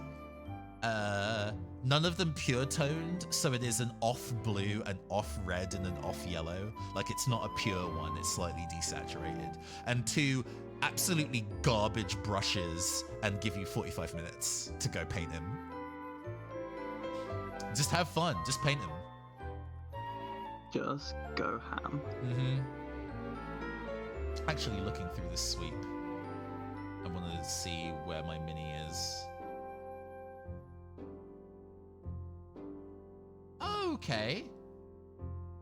Okay. It's not last. So the person who was like you see like the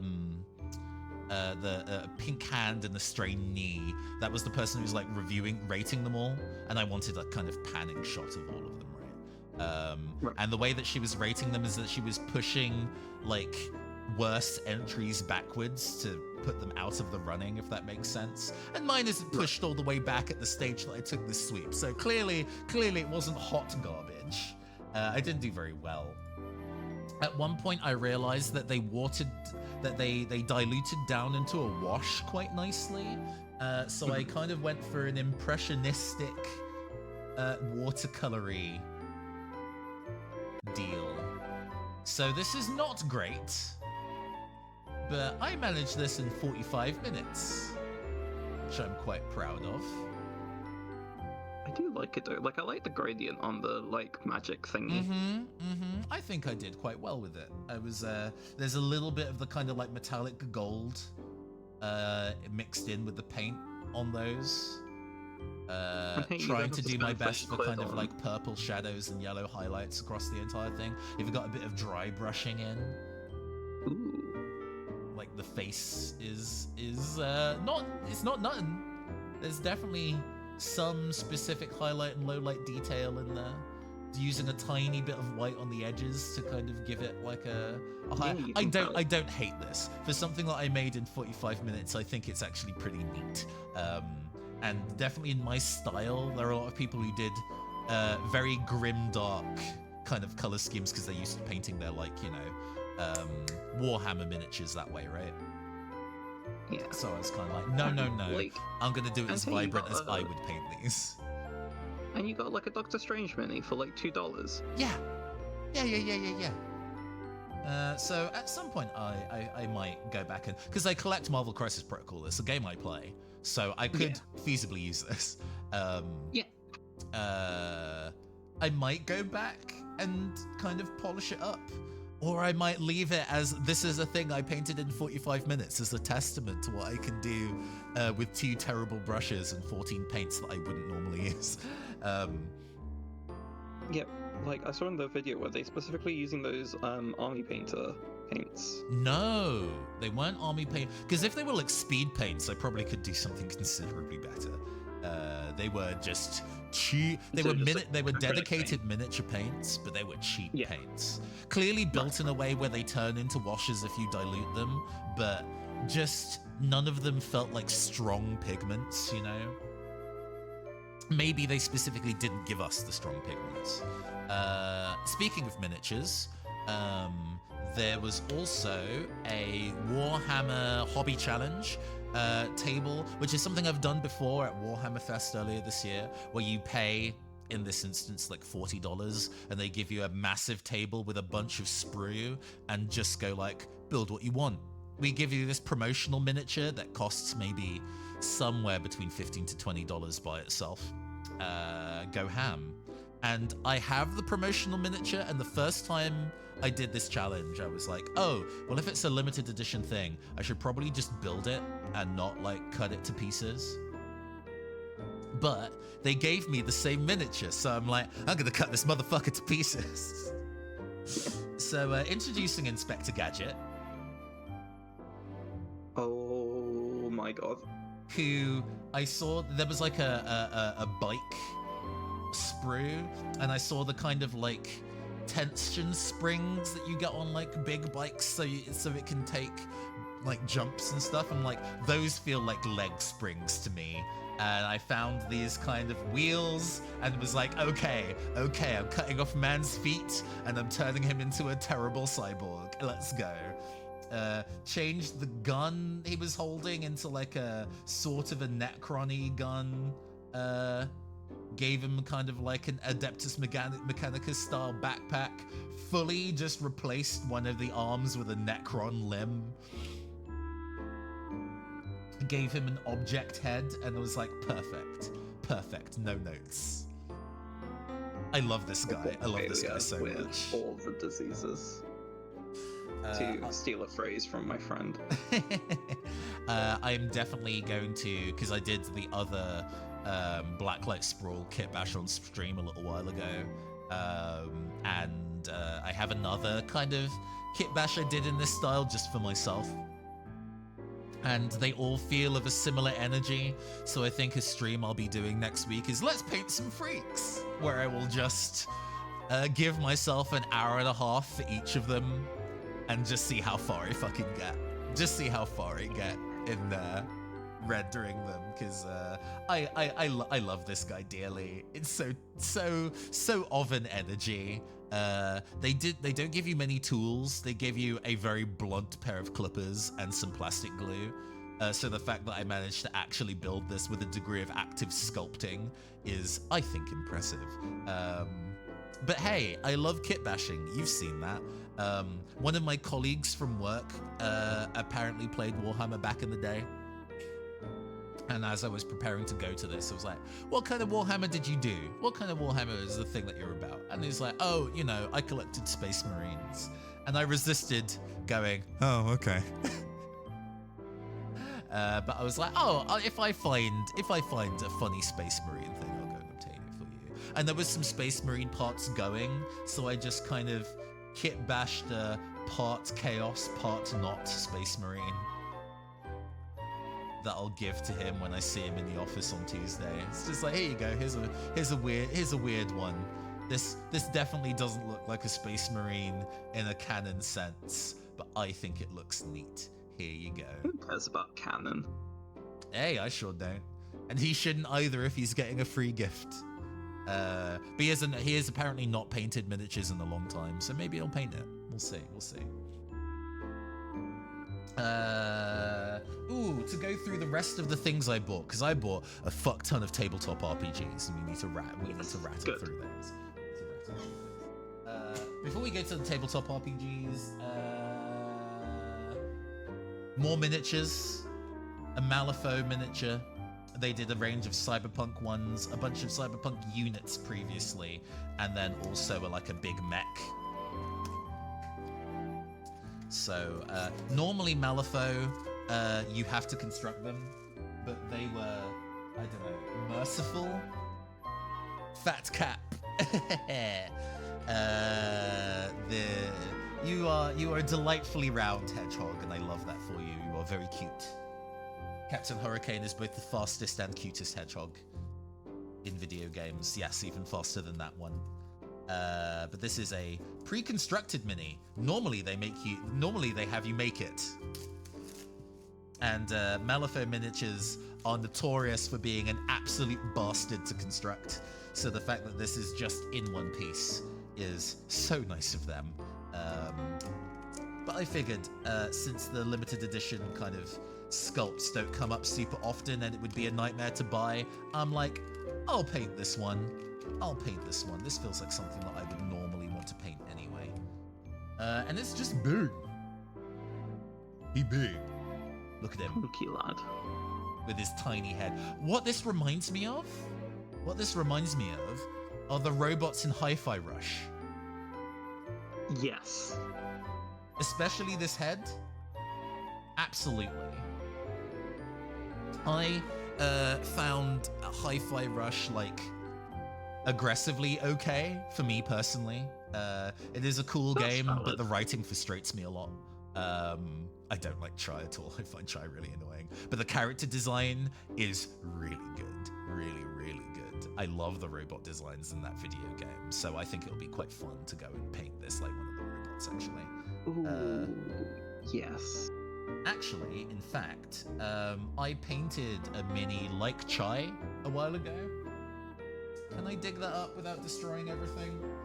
Give me a second. Let's see if we destroy everything. Put that on my lap. And then start looking at these trays of minis until I find the one with the guy in it. Coming to you live on twitch.tv, Nathan's living room implodes. Oh, I can show you one of the Kingdom Death minis that I painted. Because I was talking about it previously being like, they're not too difficult to paint. So I'll show you one of those. Yeah, Also, this is like I'm famous words before disaster, absolutely. unrelated, but like on the box it says like Nightmare Edition, and I did initially read it as Nightmare Bottom. I mean, just like, depending on how much yeah. of a pillow princess you are, you might be a Nightmare Bottom. I'm not to know. That's not my business.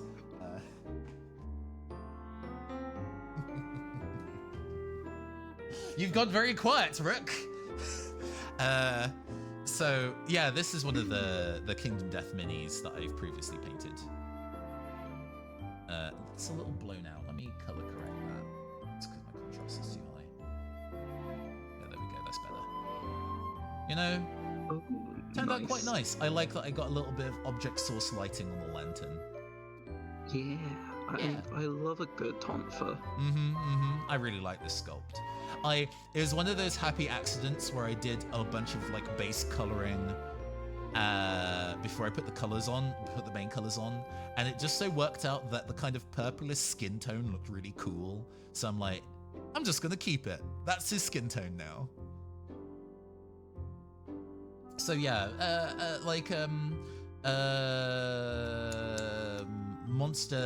Kingdom Death monster minis, not too difficult to paint, very elaborate to build. And I painted this mini. It's not done yet. There's some finishing touches that I need to do. I need to put some shadows in and things like that, but I colored him like Chai.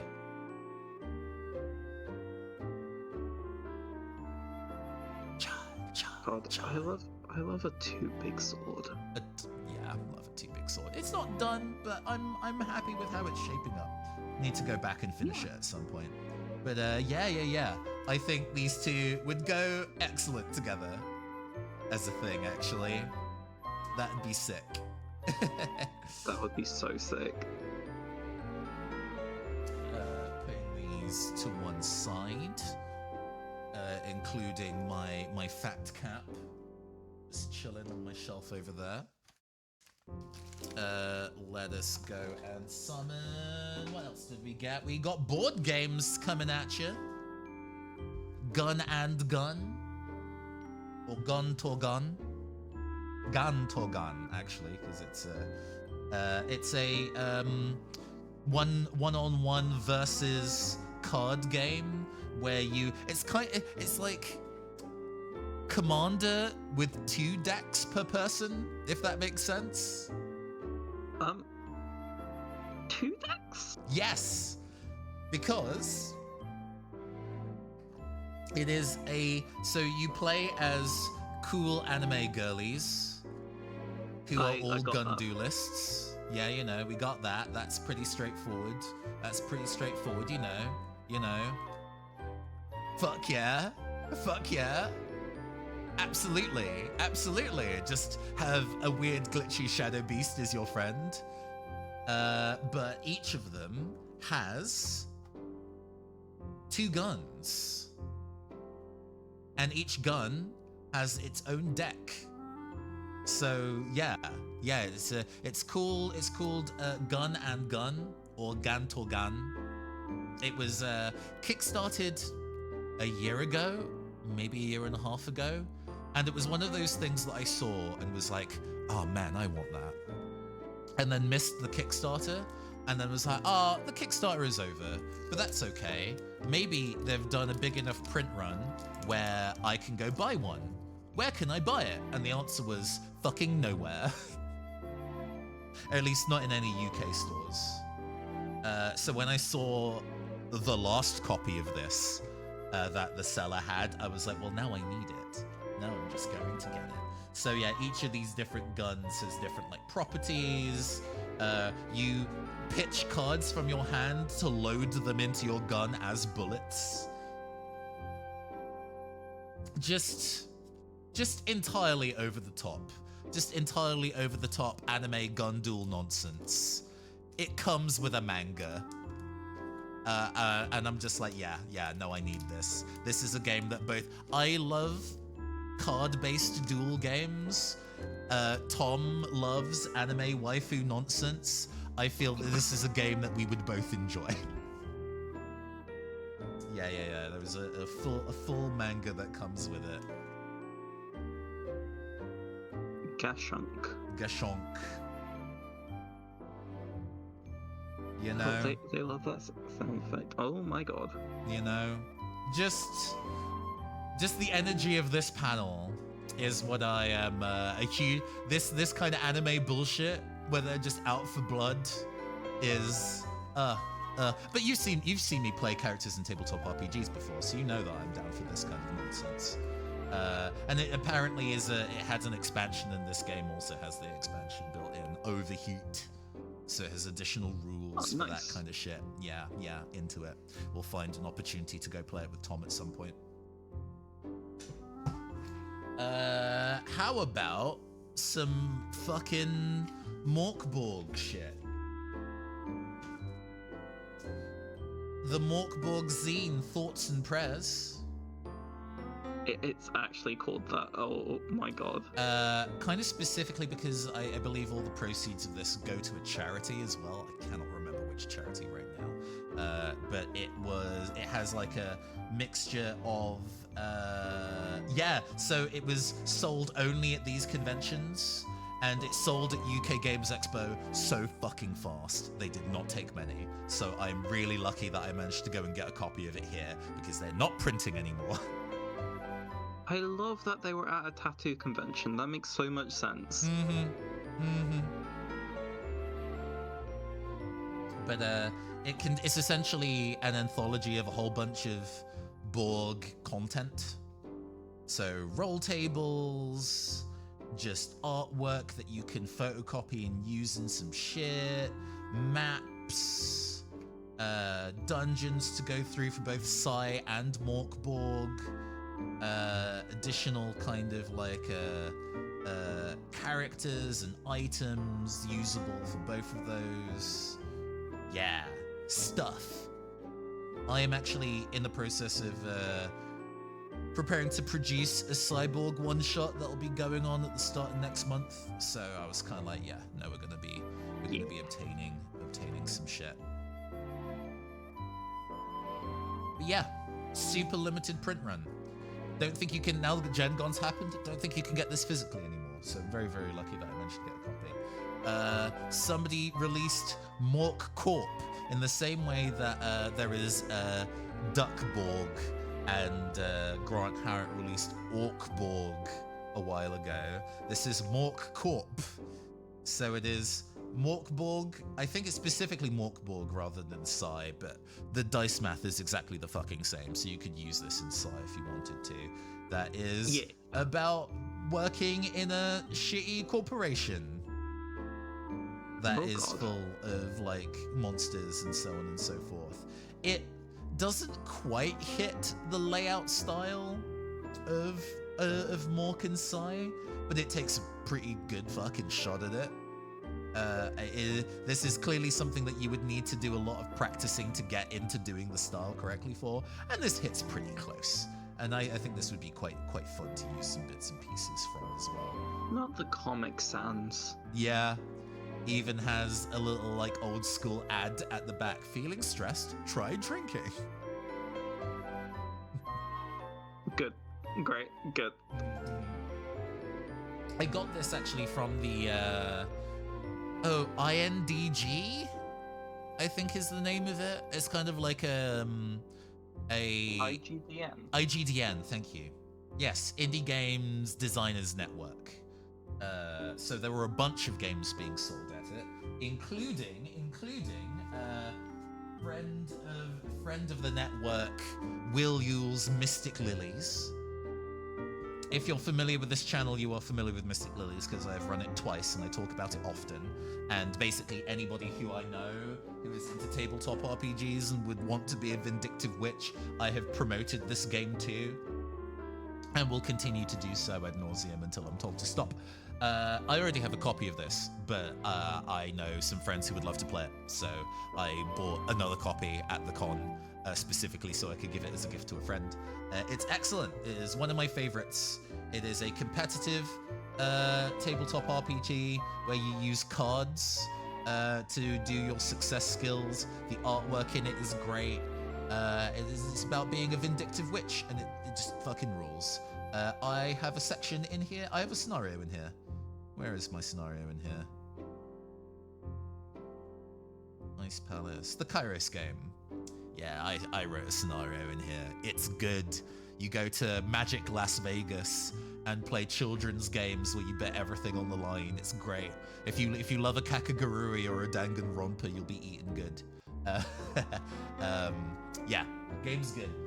Also at that stand, bought Rememorex, 80s suburban horror with the like VHS style printing on the cover. Love that. Very specifically doing pulp 80s horror nonsense with a whole bunch of like playbooks and styles for those kind of characters. The artwork's actually really nice.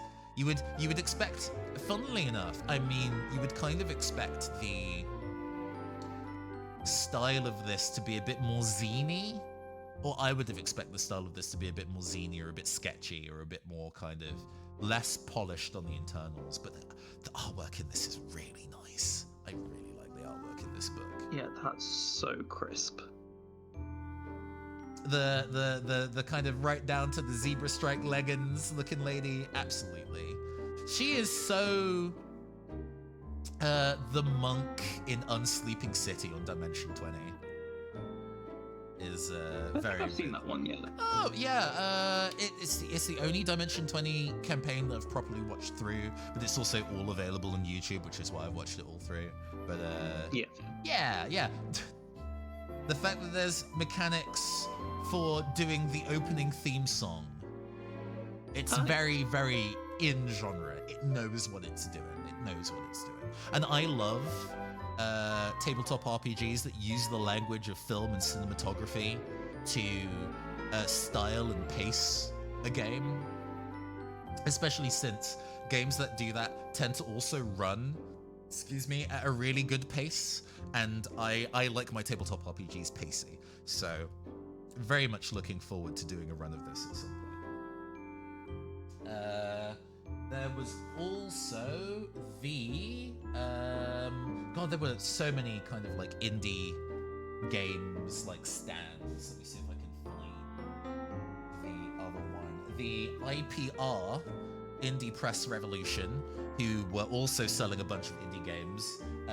They were selling pretty big name ones. They weren't deep cuts, so they were selling stuff like a 1,000-Year-Old Vampire and Apocalypse Keys, Justicar, quite expensive as well.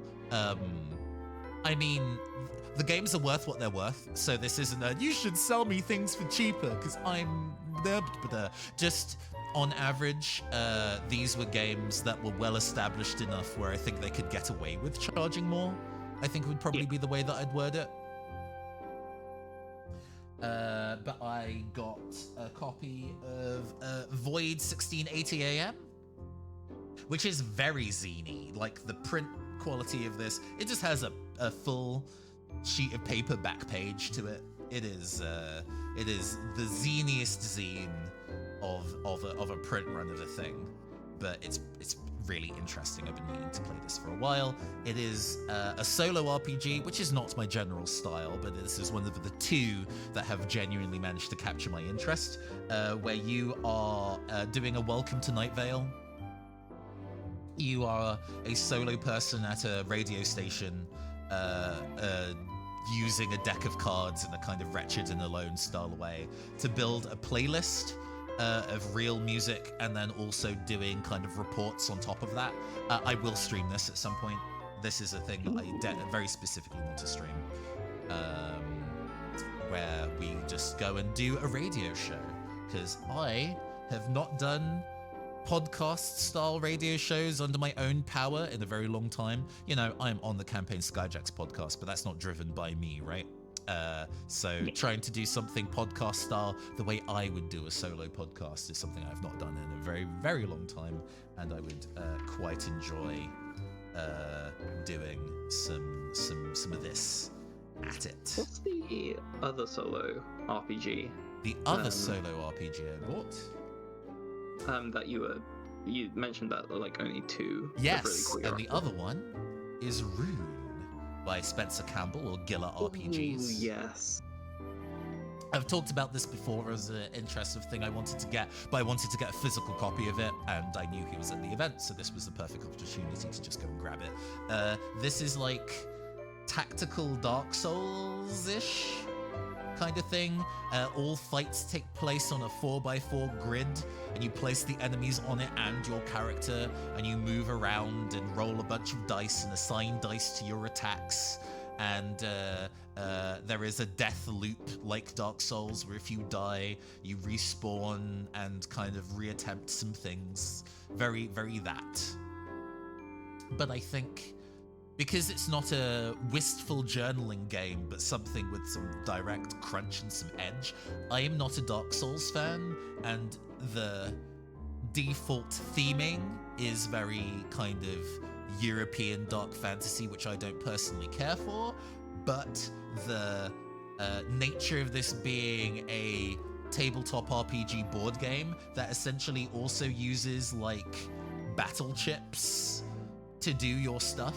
So, or you have a kit of items that are cards, and the cards are, you roll your dice pool for your turn and assign your dice to your cards, and if you can fill in all of the things required, you do it. So if I did a turn and I rolled a 4 and a 3 and a 4, I could then block one. It's that kind of thing. The stuff that you accrue... Citizen Sleeper. But... Yes, it uses the dice assigning thing of Citizen Sleeper to essentially battle chips to do your stuff. Once you complete a scenario, because I think there are scenarios in this called Realms, yes. But there are a whole bunch of fan-written ones, and they're all designed where once you complete a realm, you can take your shit and go to other realms with your stuff. So you can have a consistent character that moves between multiple realm scenarios, and those scenarios will have difficulty rating that assume you have done X amount of things. It's that kind of game, and I think that's going to be really interesting. I'll definitely try the default scenario of this, and hopefully represent it using actual minis and maps. Yes, that would be cool. Because, you know, all I need is a 4x4 grid that I can put blockers and enemies onto, and I would love to do a stream of that as well, actually. But if I can find a sci-fi, urban fantasy, or cyberpunk one, we're like so in. Yeah, I think that would be the one I would do on stream. I'll probably play the default scenario myself to get the gist of it, and see if I can find a realm that is more my speed in terms of theming, and I would love to run this. We also got, in a full tone shift, something that's going to be a gift for a friend, Himbos of Myth and Metal. Powerful. Obtained from... I need to kind of remind myself what the network is called. +1 RPGs, which you probably also run into before.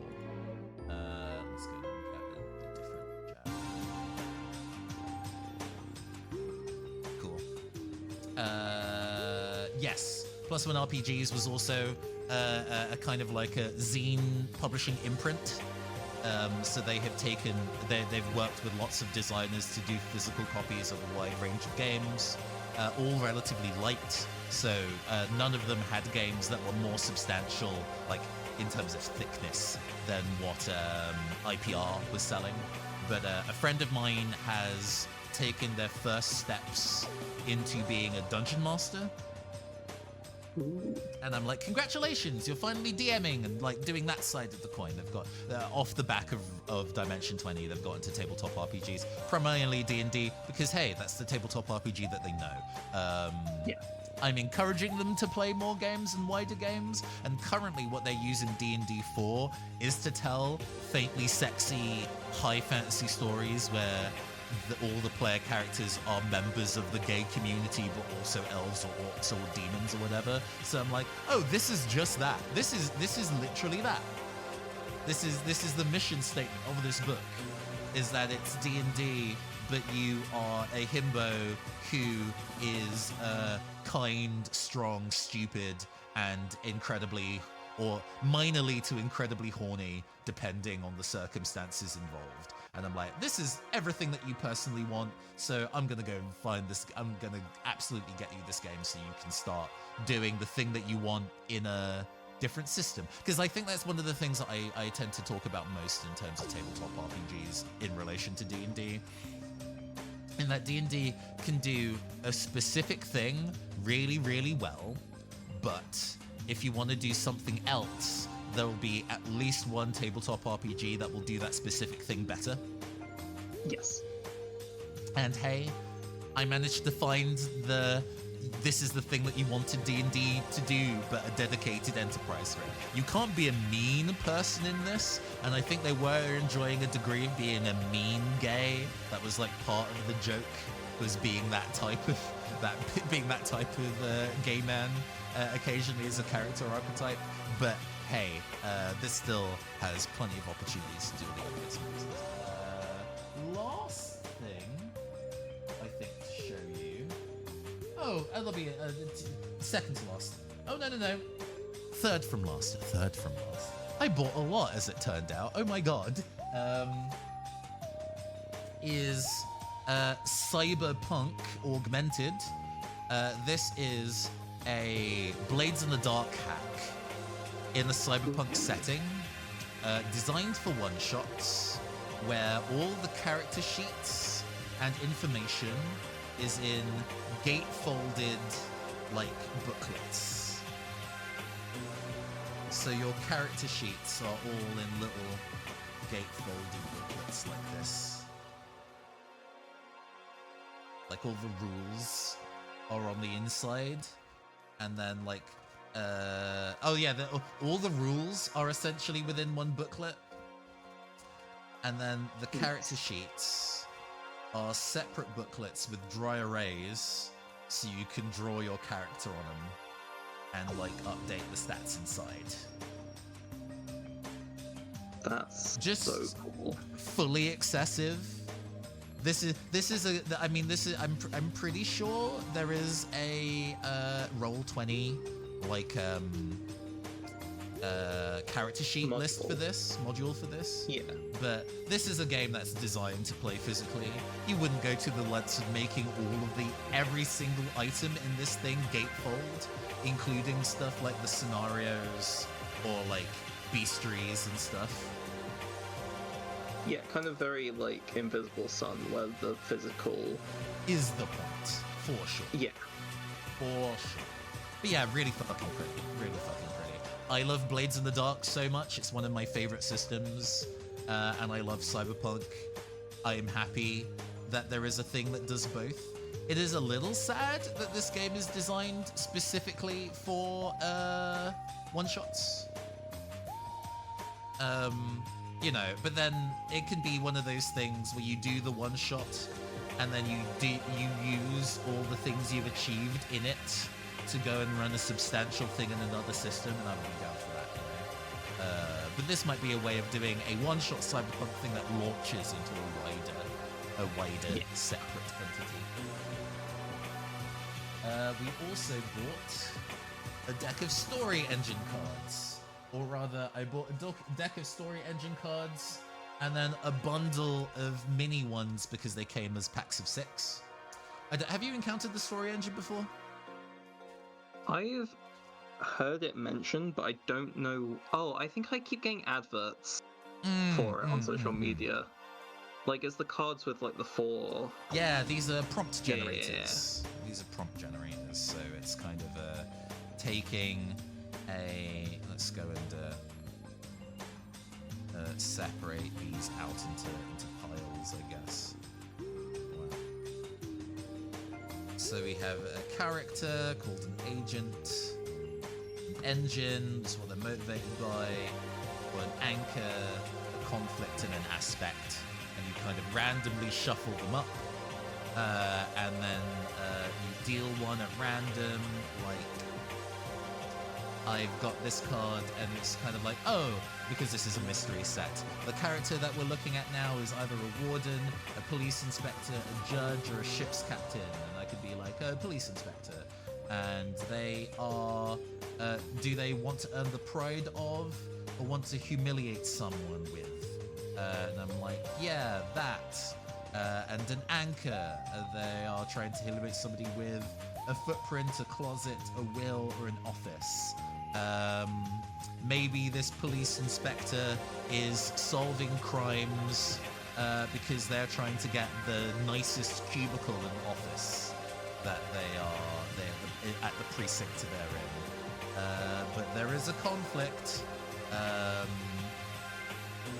Pull this one. The conflict is, but they will take the rap for a crime they did not commit, or a past crime will be exposed. Well, they're a police inspector and fuck cops, so they've clearly done some ACAB bullshit in the past. And we can take an aspect card that we can pull one for, and it's like a modifier. So we have fingerprinted, demolished, estranged, and suspicious. So maybe this is a suspicious police inspector. And now we've made a character. You know how we've done those streams in the past where we just made up a bunch of guys? Yes. Probably going to be employing this for a couple of them. And these are like additional flavors. So we can do the Mythwalkers and Eternals.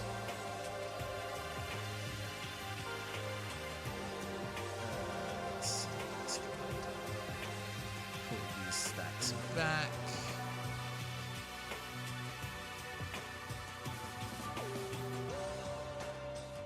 Limited desk space, bear with me. I'm gonna open up this mythology one. Please. That'd be great if you could. Great if you could. There we go. And we have myth-based ones as well. So we have stuff like a god slayer, a war god, a muse, an angel, or like the conflicts being wants to found a religion on, or wants to thwart destiny with. And I can take all of these character ones and shuffle them into my agent card pile, and then be building characters that are a combination mystery and myth, for example. So I specifically got the mystery one because, hey, mystery stuff is going to be a big driving force of a lot of the things that I write. And I definitely would be using like the dystopia or the cyberpunk one. And there's like a Fey Myth side one as well. So yeah, just kind of getting those decks with the themings you want and then shuffling them up together. There's like a world version as well. There's one that's like specifically for world building that I didn't get, because that's a much more extensive thing. It's cool, but it's also more expensive, and I didn't think I needed it. But these are really cool. I'm looking forward to specifically using them on stream in the future. Maybe even getting more of them depending on how easy they are to get. But yeah, I think this is a nice little bonus to my kind of character randomization tools that I previously had. And the last thing I got were Magic the Gathering tokens. Because, you know, buying tokens to use rather than super expensive singles, you can buy tokens. These ones are by Andrew Thompson. And I really like the designs of these. A snake, a thopter, construct, zombie, a copy, treasure. There's like more than one dragon, I think. Warrior, plant, elf, bird. Those are very cool. Oh, the color use in these is so sick. Beast, angel, a couple of dragons, because dragons come in multiple different powers and toughnesses, so there's 3 dragons and a poison counter as well. And I'm like, yeah, no, definitely these. And then one last one, tokens, because I thought they were funny. Somebody was selling these like foil like anime style tokens. So there's a 2B soldier that's going to be a gift for Tom, and a Waluigi pinup token that I found. They also had a Wario and a Bowser one, but I gotta rep my dude Waluigi. Makes me laugh every time I look at this fucking thing. It's so stupid. I imagine bringing that out in an actual game and just the psychic damage you would inflict. I gotta make a 1/1 human, you say? Don't mind if I do. Don't mind if I do. Silly. But yeah. No, that's largely all the bits and pieces I bought and got up to. I mean, there was I won't go into the list of people that I like saw and said hello to, and the kind of going for meals and stuff afterwards. Oh, two things. There was a BIPOC kind of like meet and greet lounge that they arranged, which was really nice. I really appreciate that they specifically took the time to go and make a dedicated space, a safe space, if you will. Hey, Deck, you've come pretty near the end of the stream, unfortunately. We're kind of talking about some of the remaining bits and pieces of my time. But thanks for joining.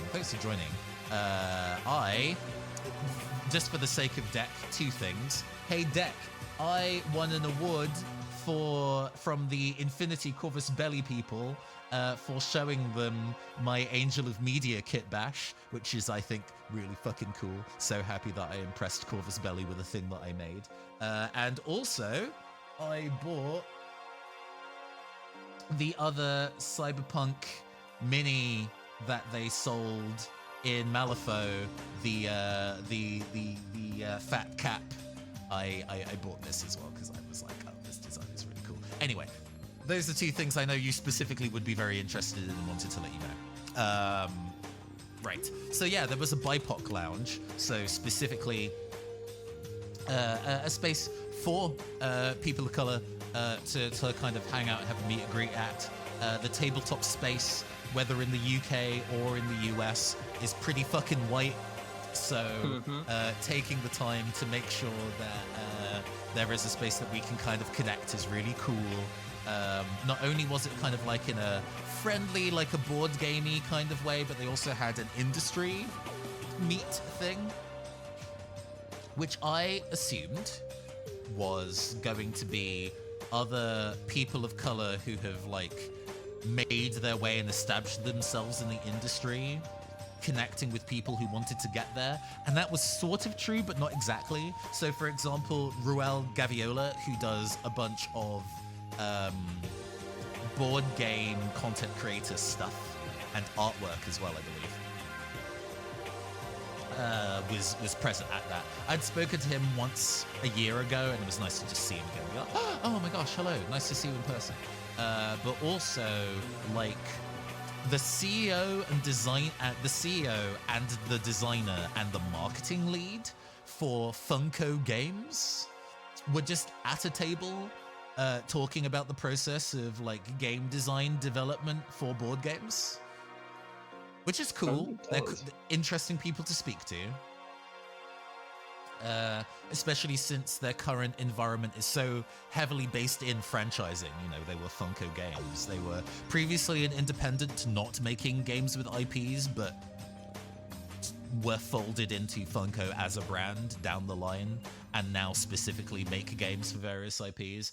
Weirdly enough, it's in the circumstance because they have access to all those IPs, it's those IPs going to them and saying, make a board game about our IP, and not the other way around, which is actually quite strange and interesting.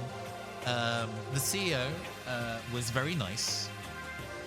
She was very prim and proper in a kind of like, what I would describe as a very Miss Scarlet outfit with a lipstick to match. Super, super prim. And I, assuming that I would be at a more casual industry meet, was in a dress shirt and trousers, but I had like 3 buttons open and a pendant. Like, I don't have titties, but the titties were on display. Like, there was some cleavage available. And as I am going through this very formal and quite serious conversation with her and the designer, and asking proper industry questions because, hey, I work in TV development and production, so I actually kind of know what happens in the process of speaking to a stakeholder and what it means to develop something with those kind of iterations. So I had a very valid and formal conversation with them. And as the conversation is going, I'm just covering my chest, being kind of like, yes, I went maybe too slutty for this conversation. Who was to know? Who was to know? I'm not going to break the conversation I'm having, but I feel the fact that you don't need to see this many buttons undone. Actually, but it was very funny on retrospect. I don't know whether they approved or disproved. I can only hope that they approved. I'm here to impress people. Wait, not like that. Not like that though. Yeah.